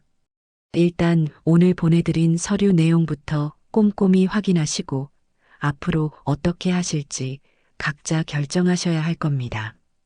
그리고는 두 사람에게 자신의 명함을 한 장씩 건넸죠. 혹시라도 박순자 회장님께 용서를 구하고 싶으시다면 이제부터는 저를 통해서만 연락이 가능합니다. 회장님께 직접 연락하거나 다시 가게를 찾아오는 일은 없길 바랍니다. 그런 행동은 상황을 더욱 악화시킬 뿐이니까요. 그 말을 끝으로 최 변호사는 더 이상 그들을 상대하지 않고 차에 올라타 유유히 사라졌다고 합니다. 칠흑 같은 어둠과 차가운 빛 속에 두 사람은 망연자실한 얼굴로 서로를 노려보며 한참이나 더 서 있었다고 하더군요. 그날 밤 그들은 월세였단 사실을 각 깨닫게 된 그 차가운 집으로 돌아갔겠죠. 집안의 모든 물건들이 이전과는 다르게 느껴졌을 거예요. 푹신한 소파도 화려한 샹들리에도 모두 자신들의 것이 아니라는 사실을 깨달았을 테니까요. 그 집에서 두 사람은 밤새도록 서로를 핥히고 물어뜯었다고 해요. 지영이는 거실에 있는 값비싼 도자기를 바닥에 내던지며 울부짖었죠. 어떻게 나한테 이럴 수가 있어. 너 우리 엄마한테는 뭐라고 말할 거야. 네가 다 책임진다며. 평생 나 행복하게 해준다며. 이게 행복이야? 이게 행복이냐고. 태호도 지지 않고 소리쳤어요. 그러는 너는 우리 엄마한테 어떻게 했어? 우리 엄마가 어떤 사람인 줄도 모르고 국밥집 할머니라고 무시하고 돈이나 훔치고 네 허영심 때문에 우리가 이 꼴이 된 거야. 알아? 허영심? 그래, 나 허영심 많아. 근데 너는 아니었어? 너도 내 덕에 좋은 차 타고 좋은 집 살면서 어깨 펴고 다녔잖아. 이제 와서 왜 나한테만 그래? 그들의 사랑은 돈이라는 모래 위에 지은 성이었어요. 돈이라는 기반이 사라지자 성은 너무나도 쉽게 무너져 내렸죠. 바로 그때 지영이의 휴대폰이 미친 듯이 울리기 시작했어요. 발신인은 엄마였죠. 지영이의 친정 부모님이 제가 보낸 내용 증명을 드디어 확인한 모양이었습니다. 지영이는 떨리는 손으로 전화를 받았고 수화기 너머로 그녀의 어머니가 내지르는 날카로운 비명이 들려왔어요. 문지영, 너 이게 대체 어떻게 된 일이니? 사부인, 아니 그 박 회장이라는 분 법무법인에서 이상한 우편물이 왔어. 네가 가게 돈을 훔쳤다고? 그래서 소송을 하겠다고? 이게 다 사실이야? 너 정말 도둑질한 거니? 엄마, 그게 아니라 그건 오해야. 오해는 무슨 놈의 오해? 그리고 박서방은 또 뭐야? 장모님, 장인어른 싹싹하게 굴 때는 언제고 이제 보니까 완전히 빈털털이었잖아. 너 지금 당장 그놈이랑 같이 우리 집으로 와. 아니, 오지 마. 너 같은 도둑달 둔 적 없으니까. 전화는 일방적으로 끊겼고 지영이는 그 자리에 주저앉아 통곡하기 시작했어요. 태호는 그런 지영이를 싸늘한 눈으로 쳐다볼 뿐 위로의 말 한마디 건네지 않았죠. 그들의 관계는 이미 돌이킬 수 없을 정도로 망가져버린 후였습니다. 며칠 뒤 최 변호사를 통해 두 사람에게서 각각 연락이 왔다고 해요. 지영이는 어떻게든 위자료를 받아내 이혼하겠다며 길길이 날뛰었고 태호는 어떻게든 제 마음을 돌려 모든 것을 원래대로 되돌려놓고 싶다며 구차하게 매달렸죠. 하지만 두 사람 모두에게 최 변호사는 기계처럼 똑같은 대답만 반복했어요. 모든 것은 회장님의 뜻대로 법적인 절차에 따라서만 진행될 겁니다. 더 이상의 사적인 감정 호소는 받지 않습니다. 아파트 퇴거 날짜는 빠르게 다가왔고 차량 리스 회사는 매일같이 차를 반납하라는 독촉 전화를 해왔어요. 태호는 결국 대기 발령 상태에서 버티지 못하고 회사에 사직서를 제출했죠. 지영이는 맘카페에서 완전히 제명당했고 그녀와 어울리던 모든 친구들은 그녀의 연락처를 차단해버렸습니다. 그들이 누리던 세상은 그렇게 한 조각 한 조각 완벽하게 부서져 내리고 있었어요. 결국 두 사람은 이혼 서류에 도장을 찍었어요. 제가 그들에게 주었던 모든 것들이 사라지자 그들이 함께 있어야 할 이유도 함께 사라져버린 거죠. 이혼 조정 기일은 아주 짧고 간단하게 끝났다고 해요. 최 변호사의 사무실에 마주 앉은 두 사람은 더 이상 서로를 쳐다보지도 않았다고 합니다. 두 분 재산 분할에 대해 합의하셨습니까? 최 변호사의 사무적인 질문에 지영이가 먼저 날카롭게 쏘아붙였어요. 합의는 무슨 합의요? 이 남자는 가진 게 아무것도 없는 빈털터리예요. 저 아파트, 저 차, 전부 다 저 남자 것이 아니었다고요. 제가 이 결혼 생활 동안 입은 정신적인 피해에 대한 위자료나 두둑하게 챙겨줘야 하는 거 아니에요? 그러자 태호가 기가 막힌다는 듯 헛웃음을 치며 대꾸했죠. 위자료? 정신적 피해? 야, 문지영. 너 정말 양심이라는 게 없구나. 이 모든 사태를 누가 만들었는데? 네가 우리 엄마 돈만 훔치지 않았어도, 아니, 네가 나한테 와서 거짓 눈물만 흘리지 않았어도 우린 이렇게 안 됐어. 위자료를 받아야 할 사람은 바로 나야. 뭐? 거짓 눈물? 너는 그게 거짓말인 줄도 모르고 좋다고 속아 넘어간 등신이잖아. 누가 누굴 탓해? 두 사람의 유치한 싸움은 최 변호사의 한마디에 의해 중단되었어요. 두 분 모두에게는 어떠한 재산 분할도 위자료 청구권도 인정되지 않을 겁니다. 최 변호사는 미리 준비해둔 서류들을 테이블 위에 펼쳐놓았죠. 문지영 씨, 박태호 씨와 혼인 기간 중에 사용하신 카드 내역입니다. 전부 박순자 회장님의 법인 카드로 생활비라고 보기 어려운 사치품 구매 내역이 대부분이군요. 이는 부당이득에 해당하며 회장님께서 반환을 요구하실 경우 모두 갚아야 할 빚입니다.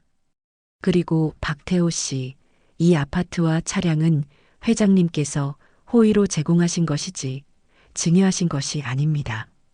따라서 분할할 재산 자체가 존재하지 않습니다. 냉정한 현실 앞에서 두 사람은 아무런 말도 하지 못했어요. 결국 그들은 재산 분할 한 푼 없이 서로에게 어떠한 책임도 묻지 않는 조건으로 이혼 서류에 도장을 찍었죠. 법원을 나오는 두 사람은 완전히 남남이 되어 뒤도 한번 돌아보지 않고 각자의 길로 걸어갔다고 합니다. 그들이 그렇게 서로를 물어뜯으며 추락하는 동안 저는 새로운 시작을 준비하고 있었어요. 저는 제 모든 것이 시작되었던 그 작은 국밥집을 완전히 허물고 그 자리에 새로운 건물을 올리기 시작했죠. 하지만 그곳은 더 이상 국밥을 파는 가게가 아니었어요. 회장님, 정말로 이 모든 걸 아무런 대가 없이 진행하실 겁니까? 최소한의 가맹비나 교육비는 받아야 저희도 유지가 가능합니다. 새로운 프로젝트의 총괄 책임자가 된 김 이사가 걱정스럽게 물었어요. 저는 웃으며 대답했죠. 김 이사, 내가 돈 벌려고 이거 하는 것 같아 보여? 나는 돈은 벌 만큼 벌었어. 이제는 내가 받은 걸 세상에 좀 돌려주고 싶을 뿐이야. 저는 제 국밥집을 저처럼 아무것도 가진 것 없이 맨주먹으로 시작해야 하는 여성 가장들을 위한 창업교육센터로 만들기로 결심했어요. 제가 평생을 바쳐 터득한 육수 비법부터 손님을 대하는 법, 장부를 정리하는 법까지 제 모든 노하우를 아무런 조건 없이 전수해서 그들이 제2의 인생을 시작할 수 있도록 돕는 사업이었죠. 첫 번째 교육생은 남편의 사업 실패로 하루아침에 길거리에 나앉게 된 30살의 젊은 엄마였어요. 어린 딸의 손을 잡고 제 사무실을 찾아온 그녀는 눈물을 글썽이며 제게 말했죠. 회장님, 저 정말 아무것도 할 줄 아는 게 없어요. 식당에서 설거지 아르바이트도 해봤지만 아이 때문에 오래 할 수도 없고요. 정말 이대로 죽어야 하나 싶을 때 회장님 이야기를 들었어요. 제게도 기회를 주실 수 있을까요? 저는 그 젊은 엄마의 떨리는 손을 따뜻하게 잡아주었어요. 기회는 내가 주는 게 아니에요. 스스로 잡는 거지. 나랑 같이 한번 해봅시다. 내가 굶어 죽지는 않게 해줄 테니 대신 죽을 각오로 한번 배워봐요. 그렇게 제 새로운 사업이 시작되었어요. 언론에서는 제 이야기를 대서특필했고 사람들은 저를 복수의 눈이 먼 매정한 엄마가 아니라 자신의 성공을 사회에 환원할 줄 아는 진정한 기업가라고 불러주었죠. 전국 각지에서 저를 돕고 싶다는 후원의 손길이 답지했고 저는 제 이름을 건 작은 재단을 설립하기에 이르렀습니다. 그들이 제 인생에서 사라지고 난 뒤 제게는 비로소 평화가 찾아왔어요. 하지만 그들이 마주한 현실은 지옥 그 자체였겠죠. 이혼 후 지영이는 당장의 생활비를 벌기 위해 작은 식당의 주방 보조로 취직했다고 해요. 평생 고무장갑 한 번 제대로 껴본 적 없던 곱디고 온 손으로 뜨거운 김이 뿜어져 나오는 주방에서 하루 종일 그릇을 닦고 역한 냄새가 나는 음식물 쓰레기를 치우는 신세가 된 거죠. 자기가 그토록 경멸하고 무시했던 바로 그 삶을 이제는 스스로 살아가야만 하는 처지가 된 거예요. 태호는 모든 것을 잃고 난 뒤 연고도 없는 지방의 작은 원룸으로 거처를 옮겼다고 들었어요. 번듯한 대기업 과장이었던 그는 이제 낮에는 먼지 날리는 건설 현장에서 무거운 자재를 나르고 해가 지면 오토바이를 타고 음식을 배달하며 하루하루를 위태롭게 살아간다는 소식을 최 변호사를 통해 전해 들었죠. 그들은 이제야 비로소 땀 흘려버는 돈만원 한 장이 얼마나 무겁고 귀한 것인지를 온몸으로 배우고 있을 테고요. 그것이 제가 그들에게 가르쳐주고 싶었던 가장 혹독하고도 절실한 가르침이었어요. 저는 그들이 그렇게 각자의 죗값을 치르며 조용히 잊혀갈 거라고 생각했어요. 하지만 제가 한 가지 간과한 게 있었죠. 궁지에 몰린 뱀은 마지막 발악으로 어떻게든 상대를 물어뜯으려 한다는 사실을요. 그리고 그 뱀의 독은 제가 생각했던 것보다 훨씬 더 지독했습니다. 사건의 시작은 한 온라인 동영상 플랫폼에서였어요. 어느 날 자극적인 이슈들만 골라 다루는 것으로 유명한 한 채널에 영상 하나가 올라왔죠. 제목 한 국밥집 할머니의 두 얼굴 재벌 회장 시어머니의 며느리 인권유린 실태 고발. 영상은 모자이크 처리된 한 젊은 여성의 흐느낌으로 시작되었어요. 누가 봐도 지영이었죠. 지영이는 눈물로 얼굴을 범벅한 채 자신이 얼마나 억울하고 비참한 일을 당했는지를 토해냈습니다. 저는 그냥 평범한 며느리였어요. 시어머니 가게 일을 돕는 게 당연하다고 생각했죠. 그런데 어머니는 저를 처음부터 탐탁지 않게 여기셨어요. 영상 속에서 지영이는 모든 사실을 교묘하게 비틀고 왜곡했어요. 가게에서 돈이 빈 것은 자신이 훔친 것이 아니라 평소 용돈을 제대로 주지 않던 시어머니에게 생활비가 부족해 잠시 빌렸던 것뿐이라고 주장했죠. 태호가 제 뺨을 때린 사건은 제가 먼저 지영이의 머리채를 잡고 흔들며 모욕적인 말을 퍼부었기 때문에 아들이 흥분해서 저를 말리다가 실수로 일어난 일이라고 거짓말을 했어요. 어머니는 그 작은 실수 하나를 빌미로 저희 부부의 모든 것을 빼앗아 가셨어요. 저희가 살던 집, 남편의 직장, 저희의 명예까지 전부 다요. 저희는 하루아침에 길거리로 나앉게 됐어요. 단지 그분이 가진 돈과 권력이 저희보다 훨씬 더 강하다는 이유만으로요. 영상은 제가 그동안 이룩한 기업의 성공 신화를 보여주며 저를 피도 눈물도 없는 냉혹한 재벌 회장으로 포장했어요. 그리고 지영이를 그 거대한 권력에 의해 모든 것을 잃고 짓밟힌 사회적 약자이자 피해자로 둔갑시켰죠. 영상은 순식간에 수백만 조회수를 기록하며 인터넷을 뜨겁게 달구었습니다. 사람들의 반응은 폭발적이었어요. 와, 진짜 소름 돋는다. 국밥으로 성공한 서민 할머니인 척하더니 뒤로는 저런 짓을 하고 다녔네. 며느리가 돈 몇 푼 썼다고 아들 인생까지 망쳐놓는 게 정상적인 시어머니냐? 저 기업 제품 불매운동해야 하는 거 아니에요? 저런 비윤리적인 기업은 망해야지. 여론은 순식간에 저에게 등을 돌렸습니다. 제가 심혈을 기울여 시작한 창업지원재단은 이미지 세탁용쇼라는 비난에 휩싸였고 회사 홈페이지와 제 개인 SNS에는 입에 담을 수 없는 악성 댓글들이 쉴 새 없이 쏟아졌죠. 심지어 가게 앞까지 찾아와 욕설을 퍼붓고 오물을 투척하는 사람들까지 생겨났습니다. 최 변호사와 김 이사는 당장이라도 허위사실 유포로 지영이를 고소하고 언론에 공식적인 반박 자료를 내야 한다며 길길이 날뛰었어요. 회장님, 이대로 보고만 계실 겁니까? 저 여자의 거짓말 때문에 평생 쌓아 올리신 명예가 하루아침에 땅에 떨어지고 있습니다. 당장 법적으로 대응해야 합니다. 저런 악의적인 영상은 지금 바로 삭제 조치를 요청하고 관련자들을 전부 법정에 세워야 합니다. 하지만 저는 이상할 정도로 침착했어요. 오히려 고개를 저으며 그들을 말렸죠. 아니, 지금은 가만히 있어. 저건 지영이 혼자 꾸민 일이 아닐 거야. 그리고 저 아이가 저렇게까지 나오는 데는 분명 다른 이유가 있을 테지. 제 예상은 틀리지 않았어요. 며칠 뒤 최 변호사에게서 태호의 소식이 들려왔습니다. 막노동과 배달 일을 전전하며 피폐한 삶을 살던 태호가 지영이의 연락을 받고 다시 그녀와 합쳤다는 거였죠. 지영이는 태호에게 이렇게 속삭였다고 해요.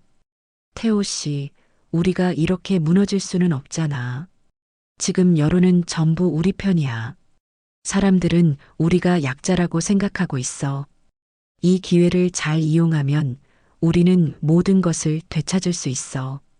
아니, 예전보다 훨씬 더 많은 것을 얻어낼 수도 있다고. 지영아, 그게 정말 가능할까? 어머니가 보통 분이 아니시잖아. 걱정 마. 내가 다 계획이 있어. 태호 씨는 그냥 내 옆에서 슬픈 표정으로 눈물만 흘리면 돼. 사람들은 진실 같은 거 관심 없어. 그저 더 불쌍하고 더 자극적인 이야기에 열광할 뿐이라고. 결국 태호는 지영이의 달콤한 유혹에 또다시 넘어가고 말았어요. 그들은 변호사를 선임하고 언론 인터뷰를 자청하며 본격적으로 저를 공격하기 시작했죠. 태호는 카메라 앞에서 눈물을 글썽이며 자신이 얼마나 어머니에게 억압받아 왔는지, 사랑하는 아내를 지키기 위해 어쩔 수 없이 잘못된 선택을 할 수밖에 없었다며 동정심을 유발했어요. 그들의 연극은 아주 성공적이었습니다. 세상은 완벽하게 그들의 편이 되어 저를 비난했죠. 회사의 주가는 연일 폭락했고 제가 공들여 키워온 브랜드 이미지는 회복 불가능할 정도로 훼손되었습니다. 저는 제국을 세운 지 20년 만에 가장 큰 위기를 맞이하고 있었어요. 하지만 저는 여전히 이상할 정도로 두렵지 않았습니다. 오히려 이 모든 상황이 제게 마지막 기회를 주고 있다는 생각이 들었죠. 제 아들놈의 뿌리까지 썩어버린 근성을 이번에야말로 완전히 도려낼 수 있는 마지막 기회를요. 세상이 온통 저를 향한 비난으로 들끓던 어느 날, 저는 최 변호사를 통해 공식적인 입장을 발표했어요. 하지만 그 내용은 모두의 예상을 완전히 빗나가는 것이었죠. 한풍경 푸드의 박순자 회장은 최근 불거진 논란으로 인해 심신이 극도로 쇠약해져 현재 위독한 상태이며 모든 법적 대응을 중단하고 병상에서 아들 부부를 만나 마지막으로 화해하고 싶다는 뜻을 전해왔습니다. 이 발표가 나가자마자 여론은 또 한 번 요동쳤어요. 거봐, 양심에 찔리니까 저러는 거잖아. 죽기 전에는 아들이 보고 싶었나 보네. 그래도 천륜은 천륜인가.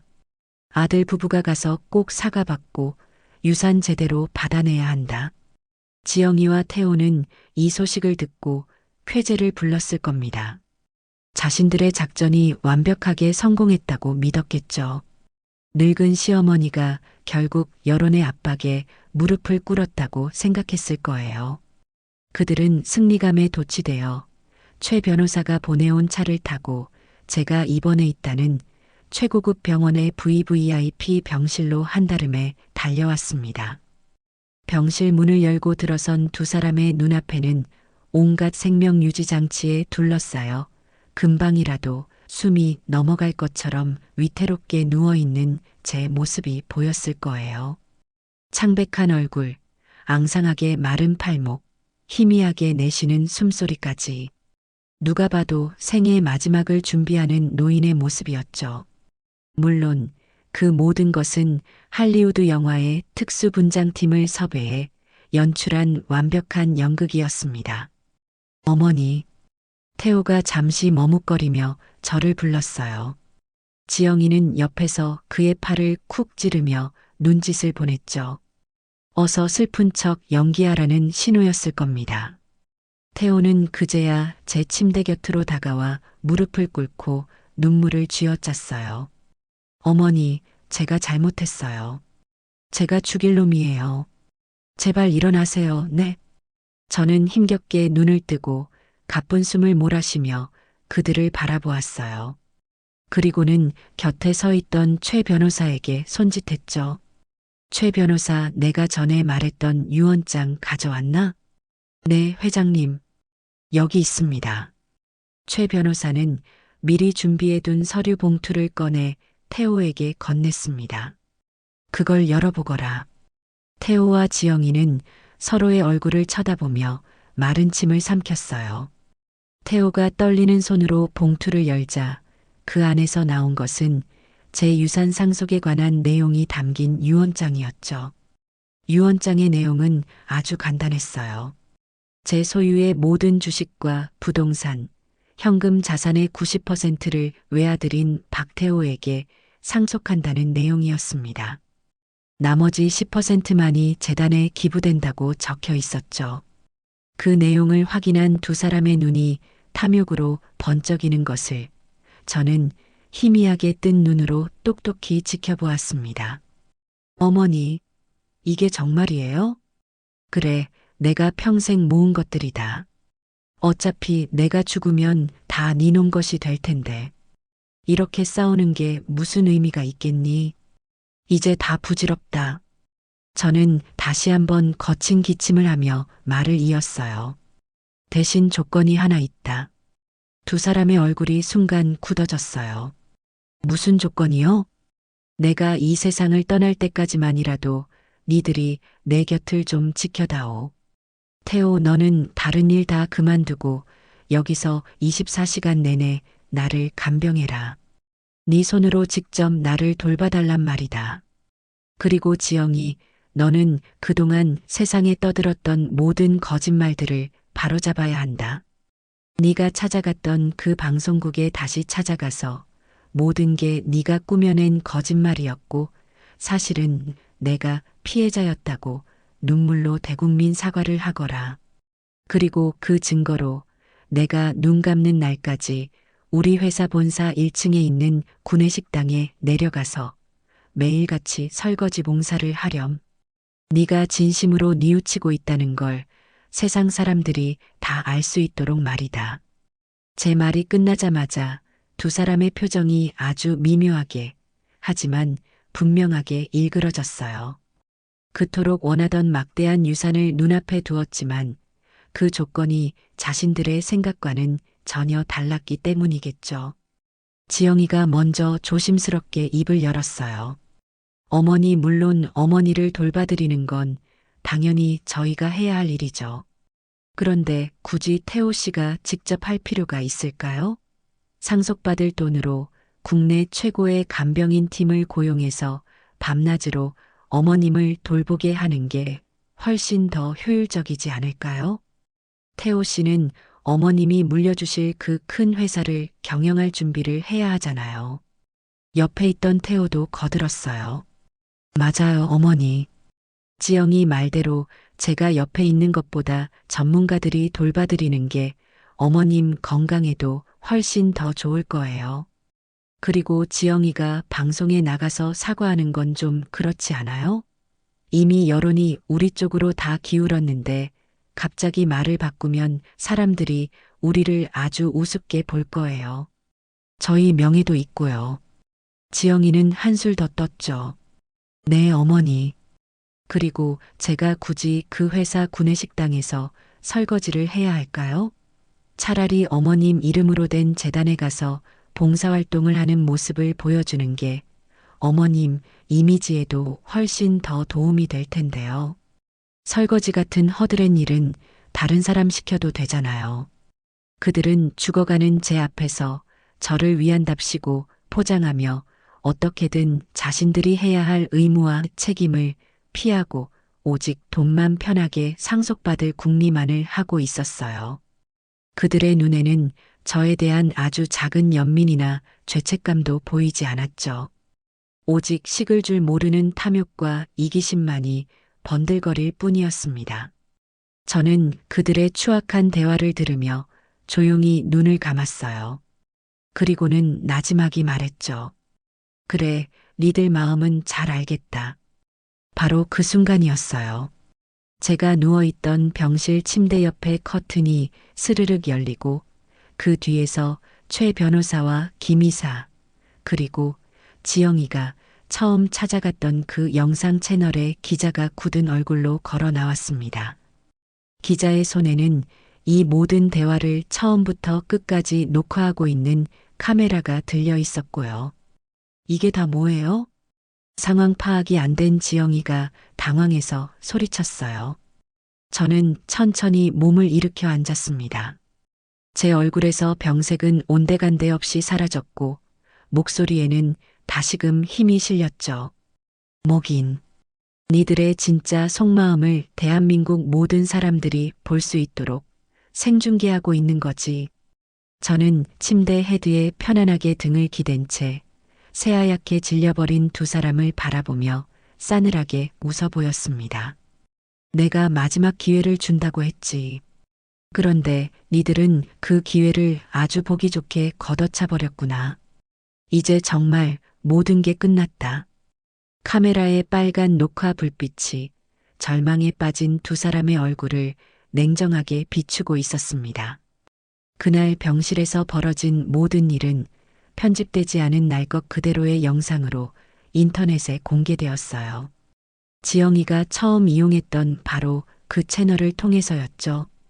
자신들이 거짓 제보에 놀아났다는 사실을 깨닫고 분노한 기자는 충격 단독, 재벌가 유산 상속의 추악한 진실, 그 막장 드라마의 결말이라는 자극적인 제목으로 영상을 내보냈습니다. 파장은 상상을 초월했어요. 죽어가는 시어머니 앞에서 유산을 두고 흥정하는 며느리와 아들의 모습은 전 국민적인 공분을 사기에 충분했죠. 여론은 하루아침에 180도 뒤집혔습니다. 저를 향했던 비난의 화살은 이제 수십, 수백 배가 되어 태호와 지영이에게로 향했어요. 와, 진짜 인간 말종들이네. 연기하는 거 소름 돋는다. 저런 것들은 사회에서 완전히 매장시켜야 한다. 박순자 회장님, 지금까지 얼마나 힘드셨을까? 응원합니다. 그 영상이 공개된 직후 최 변호사는 기다렸다는 듯이 지영이와 해당 채널의 기자를 허위사실 유포 및 명예훼손으로 고소했어요. 기자는 뒤늦게 제게 찾아와 무릎을 꿇고 사죄했지만 저는 받아주지 않았죠. 진실을 확인하려는 최소한의 노력도 없이 그저 자극적인 이슈에만 눈이 멀었던 대가를 치르게 하고 싶었어요. 결국 그 기자는 막대한 손해배상금을 물게 되었고 그의 채널은 폐쇄되었습니다. 지영이는 모든 것을 잃었어요. 그녀의 곁에는 아무도 남지 않았죠. 친정 부모님마저 그녀에게 등을 돌렸고 그녀는 결국 사기와 명예훼손 혐의로 법정에 서게 되었습니다. 재판 결과 그녀에게는 실형이 선고되었어요. 그녀는 교도소로 향하는 마지막 순간까지도 모든 것이 태호 탓이라며 악을 썼다고 해요. 태호는 그날 이후로 완전히 무너져 내렸습니다. 돈도 명예도 가족도 모두 잃었지만 그를 가장 고통스럽게 한 것은 아마도 자기 자신의 추악한 민낯을 온 세상 앞에 드러내 보였다는 수치심이었을 겁니다. 그는 아무에게도 아무런 말도 없이 어느 날 밤 연기처럼 사라져 버렸어요. 그가 어디로 갔는지 무엇을 하며 사는지는 아무도 알지 못했죠. 그렇게 제 인생을 뒤흔들었던 거대한 폭풍이 지나가고 제게는 다시 고요한 일상이 찾아왔어요. 회사의 주가는 다시 안정을 되찾았고 저를 응원하는 사람들의 따뜻한 격려 속에서 재단 사업은 날개를 달았죠. 저는 다시 예전처럼 제 이름을 내세우기보다는 시장 골목의 작은 교육센터에서 새로운 삶을 꿈꾸는 여성들과 함께 땀 흘리며 하루를 보냈습니다. 그러던 어느 봄날이었어요. 센터 앞에서 쓸고 닦고 정리를 하고 있는데 제 눈에 익숙한 뒷모습 하나가 들어왔어요. 허름한 작업복 차림으로 길 건너편에서 묵묵히 거리 청소를 하고 있는 한 남자. 수척해지기는 했지만 그가 태호라는 것을 한눈에 알아볼 수 있었죠. 그는 더 이상 번쩍이는 외제차를 몰던 대기업 과장이 아니었어요. 그저 도시의 이름 없는 환경미화원 중 한 명이 되어 있었죠. 한참 동안 거리를 쓸던 태호는 문득 고개를 들다 저와 눈이 마주쳤어요. 그는 잠시 모든 것을 멈춘 듯 그 자리에 굳어버렸죠. 저 역시 아무 말 없이 그를 바라보았습니다. 잠시 후 태호는 저를 향해 아주 깊이 그리고 아주 오랫동안 허리를 숙여 인사를 했습니다. 그리고는 아무 일도 없었다는 듯 다시 묵묵히 자신의 빗자루를 들고 거리의 다음 구역으로 걸어갔어요. 그의 눈빛에는 더 이상 원망도 탐욕도 변명도 담겨 있지 않았어요. 그저 모든 것을 받아들인 사람의 깊은 체념과 아주 희미한 참회의 빛만이 어려 있었죠. 우리 사이에는 그 어떤 대화도 눈물 어린 화해도 없었습니다. 하지만 저는 그것이 우리 모자가 나눌 수 있는 가장 솔직하고 진실된 마지막 인사라는 것을 알 수 있었어요. 저는 그날 이후로 다시는 태호를 보지 못했습니다. 그 아이가 어디서 어떻게 살아가든 이제는 스스로의 힘으로 자신의 삶을 책임져야 한다는 것을 깨달았기를 바랄 뿐이죠. 저는 가끔 생각해요. 부모가 자식에게 물려주어야 할 진정한 유산은 과연 무엇일까 하고요. 돈이나 명예, 높은 지위 같은 것들은 잘못 쥔 칼처럼 오히려 그 아이의 인생을 망가뜨릴 수도 있다는 것을 저는 제 아들을 통해 뼈저리게 배웠습니다. 이제 저는 제 유산을 다른 방식으로 남기려 해요. 제 피가 섞인 아들에게는 전해주지 못했지만 제 땀과 눈물이 밴 이 땅 위에서 새로운 희망을 일구려는 또 다른 나의 딸들에게요. 오늘도 제 교육센터의 주방에서는 새로운 인생을 꿈꾸는 여성들의 웃음소리와 함께 구수한 국밥 끓는 냄새가 온 시장 골목에 가득 퍼져나갑니다. 저는 그 냄새를 맡으며 비로소 제 인생에서 가장 완벽하고 평화로운 순간을 맞이하고 있다는 것을 느껴요. 그것이야말로 제가 평생을 바쳐 이룩한 그 무엇과도 바꿀 수 없는 진짜 제국이니까요.